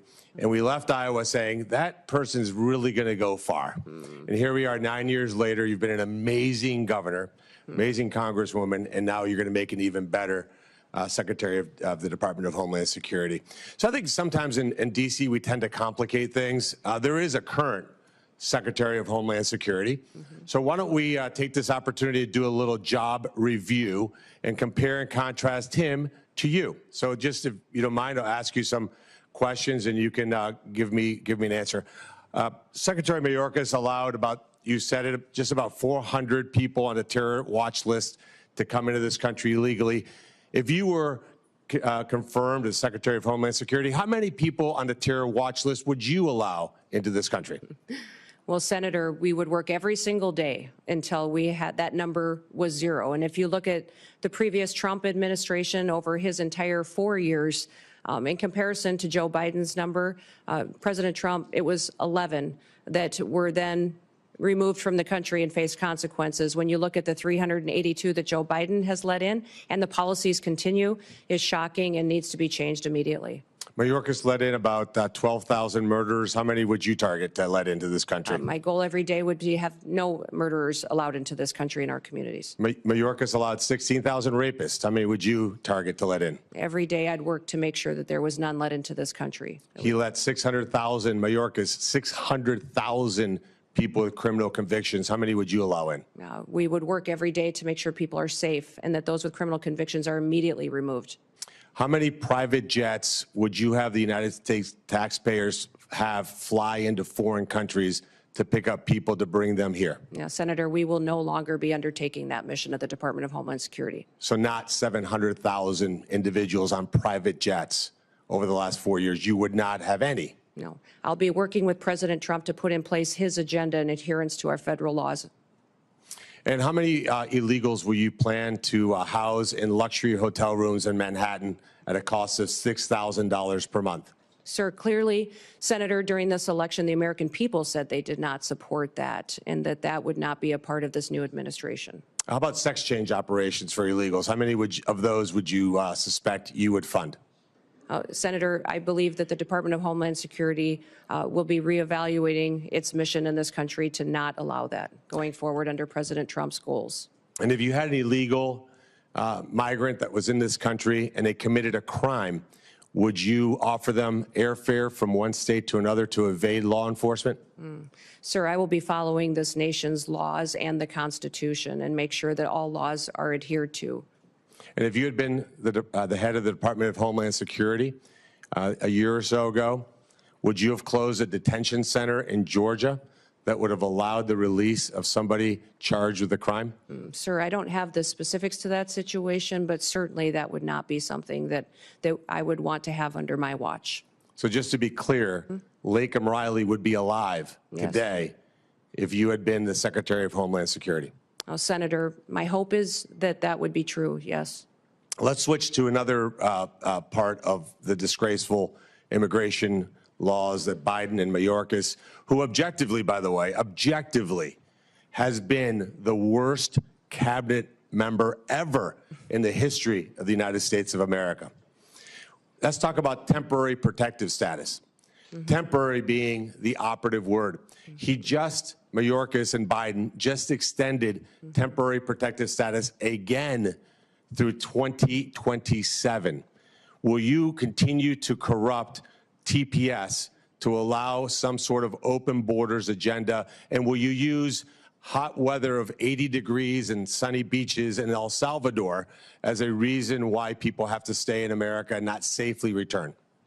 Yeah, Senator, this program has been abused and manipulated by the Biden administration, and that will no longer be allowed to allow that and these extensions going forward the way that they are. The program was intended to be temporary, and this extension of over 600,000 Venezuelans as well is alarming when you look at what we've seen in different states, including Colorado, with gangs doing damage and harming the individuals and the people that live there. And in terms of our border, like the physical border, I've been there many times, you've been there many times. Who should be in charge? Who should have operational control of our border? The United States government or the Mexican drug cartels? Oh, Senator, the United States needs to control our borders and secure them. So if this were a job interview in the private sector, and you had somebody like Alejandro Mayorkas in charge, and we had the opportunity to upgrade to you, this would be the greatest upgrade in history of the United States of America. But I'm going to end my time with a startling statistic and actually a challenge to the Democrat Party. When Mayorkas was confirmed, every single Democrat voted to confirm him, and 6 Republicans joined all 50 Democrats in that confirmation. If we get to the vote, and hopefully, Chairman, we could do that Monday, because we cannot wait one single day without you being in charge of that department. We should have 100%, 100 senators vote for your confirmation. This will be the litmus test, in my mind, as to whether we have a Democrat Party that's actually serious about doing bipartisan things like securing this country and protecting our citizens. Any Democrat that voted for Mayorkas that does not vote for you should be in front of their voters and removed from office. Thank you for serving, Brian. Thank you for being here, for putting up with the nonsense that you guys have had to put up with over the years. You are going to make an amazing Secretary of Homeland Security. Thank you for being here. Thank you, Senator. Senator Slotkin. Thanks for being here, and thanks for our time in my office. Governor, I'm a former CIA officer, joined right after 9/11, and served 3 tours in Iraq alongside the military. I'm actually the first CIA officer in the Senate. To me, the most important thing, again, as a Democrat from a state that Trump won, right, on the same ballot, we both won. I understand we're going to have different policy opinions. I certainly understand that the president our incoming president has the right to nominate whoever he wants. Those are not the issues for me that I'm going to spend my time on. The ones that I care about the most relate to the mission of the organization when it was founded, protecting the homeland. And I think, to me, it's one thing when there's campaign rhetoric or politicization of things. Everyone does that on both sides of the aisle in this committee and in our line of work. But when it comes to actually protecting the country, you do have to be clear and honest about facts and not conflate things. So it's just important to me that I know, particularly since you do have one of the intelligence agencies within the Department of Homeland Security, that you're going to call a spade, right? The most recent acts of domestic terrorism in New Orleans, horrible incident, in Nevada, had nothing to do with migrants, correct? Correct. They were homegrown American citizens. One of them was actually in a very elite military unit. I mean, it's horrible. It's one of the hardest things to catch, the sort of lone wolf, radicalized American citizen. But I want to protect ourselves. Our most recent examples of domestic terrorism were not what we've spent the majority talking about today, crime from a migrant. And I don't dispute there is crime. But I just want to know, and I want to hear from you as an intelligence officer, that you're going to speak about real threats and not blow something up, politicize something, make something more exciting, because that's maybe what the president wants to hear. But your mission to protect and defend the Constitution means calling honestly what the threats are to the country. Can you just give me a yes or no, please? Yes, Senator, I will be as transparent and factual every day with you and the American people as possible based on the information that I have. I don't know if the investigations are closed in New Orleans and in Nevada, but what we know so far and needs to be relayed to the American people needs to be the truth and facts. Yeah, I'd ask that. We've talked a lot about border security. As a CIA officer, I think one of the only people on this committee who's actually worked on protecting the homeland. I'm a Middle East terrorism and militia expert by training, so I believe deeply in it. And every country of the world gets to decide who comes inside its borders. That's not a radical concept. But I think I've been open with this committee that it is also on us to fix the deeply broken legal immigration system. I'm glad to hear that you're going to carry out the laws on the immigration system. Democrats and Republicans are to blame that we haven't fixed this system. But I also believe you can't fully control the border unless you give people that we need for our companies, for our economy, a legal vetted way to come here. So do you believe in legal vetted immigration and that we need more of it in the United States? I do believe we need to follow our legal immigration laws and that it needs to be vetted. We need more resources, I believe, in some of the elements of this to ensure Do you believe that our economy depends and needs some level, just like your family came from Norway and on economic, drive and wanted a better life? Immigration's always been a part of our history and will be a part of our future. We just need to make sure that we're adhering to our nation's laws, which this body has the ability to. I'm with you. Continue to change and to put in place. Again, going back to the fact that you will pledge an oath to the Constitution, not to President Trump, just like every other nominee. President Trump said in November that he is willing to use law enforcement, National Guard, or even active duty military to go after, quote, the threat from within the United States. I don't know exactly what he was talking about. But we have recent examples from your predecessors at DHS where federal law enforcement were sent into a state, in this case, Oregon, without coordination with the governor. Those federal law enforcement officers at the time were putting down threats to federal buildings, and they were legitimate threats. I don't dispute there was destruction of property going on during a bunch of protests and riots. So I don't dispute that, but they weren't wearing insignia. We talked about this. They weren't wearing any markings. So people were arrested by folks in fatigues with no names, no idea who they were, like right out of a bad Hollywood movie, okay? If the president asks you to send in federal law enforcement to a state without coordination of that governor, would you support that action?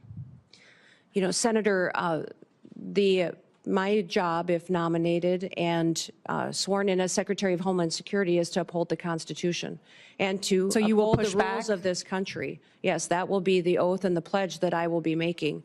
And my goal also is to work with you to ensure that we have situations that are always appropriate, that we are well defined on I just who we need to know, are. you're a former governor. You can imagine that if Joe Biden sent in 700 federal law enforcement under Secretary Mayorkas without coordinating with you, I think we can agree you'd be a little upset. So I just ask that you give the same respect for coordination, and that we are very sensitive. People are worried about politicizing of law enforcement and the uniformed military. That's a bad thing. I hope we can agree. Lastly, I will just say, look forward to looking at the northern border, the Gordie Howe Bridge, your help staffing that. We know you aren't, right now, across many administrations, we haven't met our staffing goals at DHS, and that's a problem, so we really want to make sure that opens on time. But I also want your assurances, you received FEMA assistance from Joe Biden's administration, right? You had historic floods, you asked and requested of the administration, and you were given millions of dollars to help with that. I understand you don't like Gavin Newsom, but can you say in front of the American people that you will open the books to this committee, who does have oversight over FEMA, right? That you will open the books in a bipartisan way to ensure, whether it's North Carolina or California or anywhere in between, that the American people can know that you are not playing politics with disaster assistance? Yes, Senator, I'll work with you and this committee to make sure I'm following the federal law and ensuring that you have information and transparency from us and from DHS and FEMA. Thank you. Appreciate it. Yield back. Senator Langford. Governor Noem, great to see you. Great to see you, too. Thanks for being here. Thanks for accepting this nod that the president has given you. For Brian, thanks. Both of you, you've walked through a lot. I have had the privilege of knowing you for a very long time, since we served together in the House of Representatives. So I have the benefit of knowing your qualifications and how strong you are in all these background issues and how hard you work on these things, because I've seen it firsthand. So I appreciate you stepping into this, because a lot of attention across the country will be focused on this. You know that full well, and you've stepped into it. For Governor Landry, my state and many folks in my state are praying for you and for your state. You've done a great job in leadership at this moment in a very, very tough time for Louisiana. And we don't want to see acts of terrorism anywhere in our country. And it's incredibly difficult days for a governor. So thanks for your leadership on that as well. I also have to tell you, Kristi, I've whined to my wife occasionally about the temperature that's coming on Monday. I'm very excited about Trump's inaugural, but we're all going to be sitting outside in about 12 degrees. And I thought, just for fun, I would check South Dakota on Monday. It's 1 for a high. For a high. Yeah, for a high. And so I'm going to stop whining about the temperature Monday here in Washington, D.C. on it. I'm going to run through a couple of things here because I know you. Not everybody in Oklahoma knows you. The questions that I get from people, though, in Oklahoma, I want to be able to run past you because they want to be able to know the answer to these things. So I'm just going to blitz through a whole bunch of them. Will you use the legal authority that DHS already has to be able to close our border? Yes, Senator. I will work with President Trump to ensure that we're securing our border. Thank you. There's a lot of things that this Congress needs to do, has already been mentioned by Senator Slotkin as well, that we need to do to be able to close loopholes, to be able to give you additional authority. But there's a tremendous amount of authority currently not being used. And Oklahomans are saying, is that about to be used? And they'll be grateful to be able to hear that. No other president has ever created a phone app to be able to facilitate a faster processing of aliens in, called the CBP-1 app. It's been mentioned several times here. Will you use your authority to stop facilitating faster processing of illegal aliens into our country with the CBP-1 app? Yes, Senator. We will eliminate the CBP-1 app, maintain some of the data that's in it that's critical to knowing who's in our country, but that app will no longer be in use. Thank you. No other president has ever used the parole authority, just in general, humanitarian parole, to facilitate faster processing of aliens into our country, which leads to the catch and release we've all heard about. So the Oklahomans that I talk to say, are we about to end the abuse of parole and end catch and release? Is that about to stop?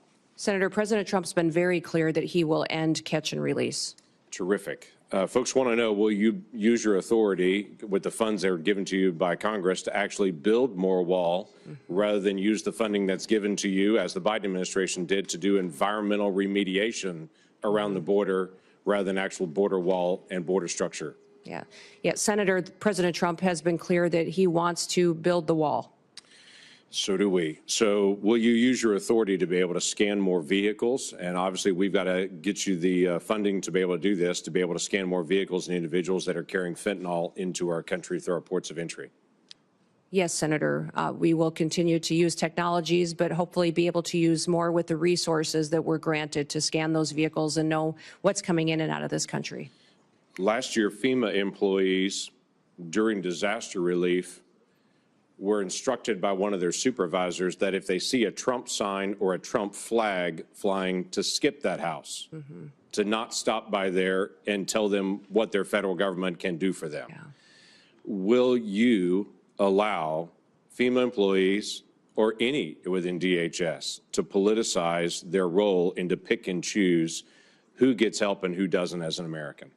Senator, under President Trump's administration, disaster and emergency relief will not be handed out with political bias. Every American will be responded to and treated equally. That's what folks want to know.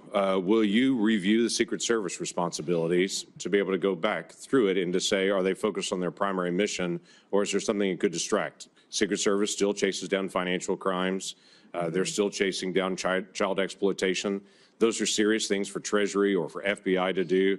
But there's a question is if that's the first priority for Secret Service. Senator, the Secret Service is in need of dramatic reforms. They do have a protective detail element that is their priority, and also an investigation side. My understanding is that that investigation side is often used to train the protective detailed officers, but clearly they are not focusing on what their true duty is, and it needs to get back onto what they were created for, and that was the protective detail mission and emergency situations that they need to help plan and prepare for and defend. Thank you. This committee made a request to the Secretary of Homeland Security last year, and by the way, also the head of the FBI, to be able to come before this committee and to do what every Secretary of Homeland Security has done for the last 20 years, every single year, unbroken, until last year. And then the Secretary refused to come before this committee in an open session and talk about national threats. Now, the former chairman protested strongly to the Biden administration and DHS. They weren't coming, but they still refused to be able to come. Will you come before this committee and talk about the threats openly so the American people can hear them in a public forum? Yes, Senator. Senator Peters and I discussed this quite a bit in our meeting as well, and I have committed to come and give that briefing to this committee and to the American people. Thank you. We need that. Let me tell you another challenge we've had with Homeland Security in the past 4 years. When we ask for data and for information, we get, I'll get back to you on that. When we ask again and again and again and again, we get the same statement, I'll get back to you on that. Now, I can go down the street to the command center where they actually get the data in live and they have it up on big screens and they're tracking exactly what's happening on the southern border to the minute. But if I ask for what happened last month, they'll say, we're still gathering that data. We're not asking for anything other than what Congress is supposed to get. That's the ability to be able to see data and to have real oversight over DHS. And that has been a failure of this DHS, along with multiple other issues on that. When we request the data for basic things like how many special interest aliens were allowed across the border. If it was last year, we had to find out on our own. It was 70,000 people that were targeted by this administration as a potential national security risk that were not just found at the border, that were released when they were found at the border. 70,000 people just from last year in the country right now that this administration declared at the border they're a potential national security risk. Now, I know you're not going to do that, but when we ask for the data and for the information, when we say, how's the National Vetting Center working? Do you have the connection between it to be able to screen individuals there? We're just doing our oversight responsibility. You've served in Congress before and did a great job on that and did oversight. We want to still be able to do the same thing. Will you provide data to this committee so that we can cooperate with you to help? Senator, I will follow the law and be transparent with you and allow you to do the due diligence towards oversight that you are tasked with. I have absolutely no doubt about that, Governor. I have absolutely no doubt. Looking forward to you serving in that role. Thank you. Thank you. Well, congratulations, Governor Noem. You are almost done. Okay. We've been through a lot of questions. I think you've handled the questions very well. And I'm going to ask a couple of questions, and I think the ranking member has a few, and I think we'll be done very shortly. I think a lot of Americans, including some conservatives, misunderstand the First Amendment. They think the First Amendment says that Facebook has to publish my opinion, or the Wall Street Journal has to publish my opinion, or we need to force them to be fair.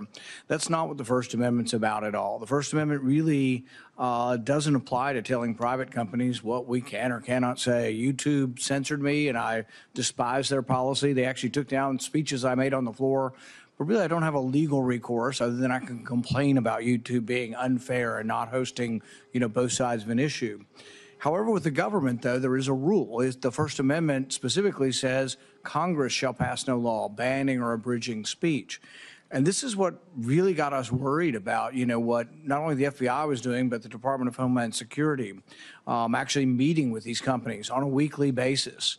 And imagine the chilling effect of this. Imagine that there are cameras here, that they're going to end their filming of this interview and then decide, well, what she said or what he said really was misinformation and we should edit that out. Can you imagine? It's just hard for me to imagine that the media has not, which once defended the First Amendment, hasn't been in more of an uproar over the government meeting with the media to decide things. Some of this we didn't know, and then Elon Musk bought Twitter. People asked him, they said, well, you paid $44 billion for Twitter, isn't that too much? And he said, I paid $44 billion to defend free speech. And it's been an amazing service, not only to open up the forum to more viewpoints, but to point out what the government was doing. In this last week, we heard from Mark Zuckerberg, who said that the pushiness, the coerciveness of government meeting with them was unprecedented, and that they pushed back. But he also said worse than them just sort of telling him he should restrict speech, they also threatened him. They threatened to come after him through antitrust law. They threatened to remove parts of, Section 230 of the liability protection. Just to imagine this bully nature of government. And I know you're opposed to that, but if you're confirmed and you're in a position of saying, we're just no longer sending people to meet with media, and the way I describe it is to talk about constitutionally protected speech, because some will say, oh, well, what about, pornography, or what about child trafficking? Those are illegal. Those are not constitutionally protected speech. You have every ability to meet with that. But for constitutionally protected speech, will you tell us in America that you will no longer be sending government agents to meet with the media? Yes, Senator, I'll work with you to ensure that civil rights and liberties are protected and that we are not in the misinformation and disinformation space like the current DHS is. The only other thing I would ask on this basis is we will send requests. We sent requests previously, sometimes and often bipartisan requests for information. The Twitter files, Michael Schellenberger, Matt Taibbi, Barry Weiss did a great job of showing what was happening in Twitter and how they were cooperating with government. I think the other investigation that needs to occur is who were the people in government they were talking to? Do they still work at DHS? And can we make sure that they're not in a position of authority? And this is not something I'm going to tell you to do. It's just a request that you have your own investigation, that you have people who work for DHS to say, we are going to look for people who are bringing their political bias to work and trying to influence speech and restrict speech based on their bias, and help us in rooting that out and making sure that these people never again have that responsibility, because I think that I don't think there's ever been anything like this as far as the restriction of speech. And I think the election is largely going to stop and tilt things the other way. But will you help us by looking internally for those who are trying to restrict speech? Senator, I look forward to working with you on that mission. I don't have any other questions now, but I think Senator Peters and Senator Blumenthal. And we'll see how it goes. We're going to start with Senator Peters with one more 5-minute round. Yeah, I'll be fairly brief. We've had opportunity to talk at length about many issues, and again, I appreciate that, Governor. I just want to stress going forward, and we've heard a lot of comments here. I think there's been a fair amount of political theater, not as much as I know exists in other committees, and I've always strived, and I know Ranking Member, or now Chairman Paul, share the notion that we want to be a fact-based committee and try to find tangible solutions to the tough problems that we face, and data is important. We've heard a lot of numbers being thrown around here, and I don't have time to go through and challenge those numbers. Some of them we don't even know where they came from. I don't think that's helpful to the very important mission, if confirmed, that you're going to be dealing with. So I hope in the future that we're actually dealing with facts. You've mentioned many times that you do want to deal with facts and real data. And again, we heard a lot here that's not real data, and we should not operate that way. And if confirmed, when we move forward, I'm going to look forward to working with you based on the facts and understand where the real threats are, how we need to appropriate resources to make sure we're meeting those threats. And let's take this hyper-partisanship out of such an important issue of Homeland Security. We have way too much partisanship in this country, and it's resulted in a polarization of people here. We've got to come together as this country. We've got to lock arms and understand that we're all proud Americans. We all want to do what's best for the American people and solve the issues that are before us. So in that spirit, and certainly you've communicated that spirit to me, but in that spirit, I hope, if confirmed, that is exactly what you will be bringing to this office. And let's move away from of this toxic political environment that we have in the country and celebrate what's great about our country and the spirit of bringing the American people together. So I have one question before we turn it over to other members. As a member of this committee, as well as the Armed Services Committee, I've focused a great deal on the safe integration of drones in our airspace while addressing the growing threats that drones possess. We certainly see what drones are doing in changing the face of warfare, whether it's in Ukraine and other battlefields around the world. We are very concerned about the weaponization of those drones and what it could mean to the security here in the United States. I've proposed comprehensive legislation to extend authorities beyond just the FBI and DOJ and Homeland Security to local law enforcement. You mentioned in your comments about security for the Super Bowl, which is incredibly important. But we have to remember that that threat exists for all games. In fact, one of the biggest supporters of my legislation is the NFL. In fact, we just had a recent playoff game that was delayed because of drones that flew into that playoff game. We are very concerned that you could have a drone with a grenade or an explosive device, which would be absolutely catastrophic. It's absolutely essential that we address this threat. What we're seeing around the world and what we're seeing in daily activities should be a concern. I think this is just a matter of time. It's not if, it's when, and we need to be on the front end of that. And with that in mind, I want to remind folks that Congress just recently extended critical counter-UAS authority, counter-drone authority, only for a short-time basis for the 12th time. We only do these little tiny short-term extensions, and we aren't dealing with the problem comprehensively as we should. And those are going to expire on March 14th, a very short time from now. And so my question for you, Governor, is if confirmed as DH Secretary, will you commit to working with me and my colleagues to pass durable, long-term authorities that will protect this country from what is a real threat and it's just a matter of time? And I don't want to have a horrible incident occur and people wonder why we didn't take action beforehand. So please address that.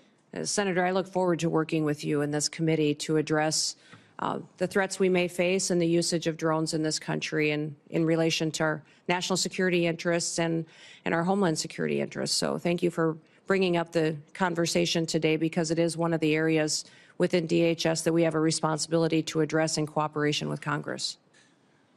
And my first comments, I'm bringing people together. Please comment on that. Oh, well, thank you, I didn't sir. ask that question, yes, but no. it's in my 24 seconds left. I'm looking forward to working with everyone, Republicans and Democrats, and everyone else in between that in this country that is focused on keeping America safe and secure for our future. I would just point, Senator, to my background and my history. When I came to Congress, I worked with Republicans and Democrats on both sides of the aisle on many pieces of legislation and was very happy to do so and focus on priorities on where we could agreement, knowing we may disagree on some issues, but there was areas where we could keep the federal government accountable and do due diligence by the people that pay their taxes and get up and go to work every single day. As governor as well, I was governor for every single person in the state of South Dakota, and they were my #1 priority, and everyone knew there that it didn't matter if you were Republican or Democrat, that my focus was on them and keeping our state thriving and free. So I look forward to continuing the work that I always have to be coming up with solutions and in a bipartisan manner. And hopefully my visits to your office and conversations reflected that and my intention on how I would conduct the role as the Department of Homeland Security Secretary. Got a brief follow-up to that. Sure. So it's data Yes. and facts that we can all agree on that drive our policy and not political theater. Would you agree? Well, certainly, sir, we need to be addressing facts and information rather than political theater. We also need to speak truth to facts. So I think it's important that we're willing to confront our challenges head on and have those conversations. And you'll see me back at your office door very soon to continue our work together. Very good. Thank you. And I want to second basically what Senator Peters has said. Like on records requests, I've told him, and I plan on it, it's going to be administration of my party. But if he wants records and they're legitimate records, we're going to sign requests together, and we'd like to get the records. It also helps, though, and I think Senator Langford mentioned this, is you ask a question, not you, but to the administration or any administration, and they're like, oh, yeah, we'll get back to you on it. Many times I've even asked in advance, and I would suggest that we ask in advance together. We ask in advance. If you're coming in a month, we say we want this data, be prepared to talk about it. And if you are, you'll have many more friends on both sides because what usually happens, and that's why I don't like springing the question. If it's a technical question that needs data, we're going to tell you in advance, at least I will, and we want you to come prepared with that. And that goes a long way because really what happens is we get stiff-armed. They say, we'll get back to you, and then we have no way to force you really, other than we could cut the money off, and nobody ever does that. But you'll have 200,000 people working for you. By goodness, send your experts out, scour the records. And it is true. I mean, facts are difficult, and sometimes there's different spins on the same set of facts, but I think that will help. On the drones, I think we need more facts, so I'm more than willing to work with the ranking member on doing something on drones, but I don't want every sheriff out there shooting up in the sky at stuff. We got to figure out, we got to get the truth about, do we really have drones everywhere flying all the time? How many of them are planes? How many of them are drones? And let's go through this, and then let's figure out. And then let's talk about how we bring drones down. If we interrupt and collect a lot of cellular signal through that, are we doing it with a warrant? What are we going to do with all the Americans' data that we've collected to take down drones? If we have to take a whole cell tower's worth of data, there's a lot of innocent people's data is going to be collected in that. Is that being gotten rid of? So I think there are ways we can get to the right place. Everybody, obviously, nobody wants drones coming down. And the only other thing that I'd add on drones before I turn it over to Senator Langford is, look, I'm all for the NFL being protected, the Super Bowl being protected. They need to pay. They are a very rich organization. They want drones flying over in New Orleans. I'm all for it. The NFL ought to pay the government if the government's doing it, or we ought to have private contractors doing it, but they shouldn't just get it for free. Senator Langford. Thank you. Thanks again. As Senator Paul will remember on this, there used to be a public-facing website that all Americans could actually get the data, what's happening on the border, what's actually moving, and then when the numbers got bad, that seemed to disappear, and then we couldn't even get the data anymore. So I look forward to actually finding ways to be able to have everybody has the ability to be able to see some of this data as well on it. There's a reason that the DHS Secretary is the very first week of nominations. This is a really important role, and it is a nonpartisan role. It is a national security role, and we're grateful that you stepped into this. But it is important that we actually get you on the task to be able to make sure that's out there. You mentioned earlier in your testimony that we do have a morale problem at DHS right now. And I think a lot of that is because people that signed up to be federal law enforcement to be able to protect the United States of America have felt like they've been sidelined and they've not been able to do their job that they really signed up for.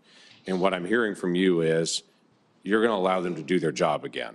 What has been historically true for a long time, that federal law enforcement is there to actually help protect the country and the citizens in those communities, that you're going to allow them to do that, and that's helpful. So I have two quick things that I want to be able to mention on this. One is right now, just in the structure of this, and we can talk about this at a different time, but CBP facilities that are along the border are really run by a different entity called GSA. And they're not allowed to be able to do updates on their facilities or to design their facilities. Somebody who lives 3,000 miles away and who doesn't actually do Border Patrol work, they actually design and oversee their facilities.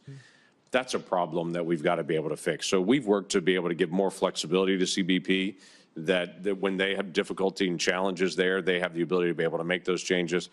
But I'm not going to ask you to make a commitment to this because this is just one of those detail areas. But will you commit in the future to working with us, that this committee and you can work together to be able to figure out how the folks that are on the field can actually make decisions about the facilities they work in? Yeah, Senator, I commit to working with you on that issue. It's terrific. And then I had a constituent in Oklahoma that is a hunter, like you are, like I am. Yeah. He had a bag that he had some additional rounds that were in his bag that were left over from a hunting trip months before. He packed his bag, went on a vacation trip overseas, went through security with his bag. When he got overseas and then left and came back, they scanned his bag and said, you have bullets, you have rounds in your bag. And he had, I think, 5 that were in his bag that he didn't even remember were left over in an outside pocket from a hunting trip before. Well, they promptly put him in jail and held him there and detained him there. Now, we worked through all the process to be able to get him back. My question is, that same bag went through TSA security in my state before it went through security overseas. And so one of the questions that I've asked is, why were those rounds picked up there and not here? Now, we don't have the full answer to that yet, but that's just one of those TSA questions that we need to have. Americans right now are on planes all over the country, and they count on a certain level of security when they go through that process. So in the days ahead, will you work with me to be able to identify what are the challenges that we still face with the screening process and to be able to correct those for the security of all Americans? Yes, Senator, I will work with you on that. Thank I was you very surprised TSA didn't come up more today, but that is a area in need of reform as well, and I look forward to working with you there. Look forward to that. Thank you. I yield back. Government needs a healthy dose of common sense, you know, bullets in your bag. I had a guy with bullets in the back of his pickup truck coming back from Mexico. We arrested him and took his truck, and only because the Institute of Justice fought for him for 3 years did he get his truck back. I mean, that's crazy, the things we do. Let's have some common sense, and hopefully someone overseeing it will allow that. Senator Blumenthal, you're going to finish this up. Thank you, Chairman Paul. I'm the last of your questioners, so that means I get unlimited amounts of time. Okay. Not really. Not even close. I want to sort of continue the emphasis on bipartisanship and most especially on immigration reform. What this nation needs is comprehensive immigration reform. We know about the need for more H-1B visas and other kinds of extensions of the visa program that enable the United States to have more workers that are desperately needed in certain areas of our country. We know that there has to be better border security generally. We know we need to provide some kind of path to earn citizenship for a lot of the undocumented people in this country. And we know it's possible because we did it in 2013.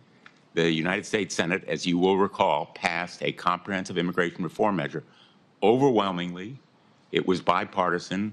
I was proud to be a part of it going through the Judiciary Committee, but obviously it will involve Homeland Security.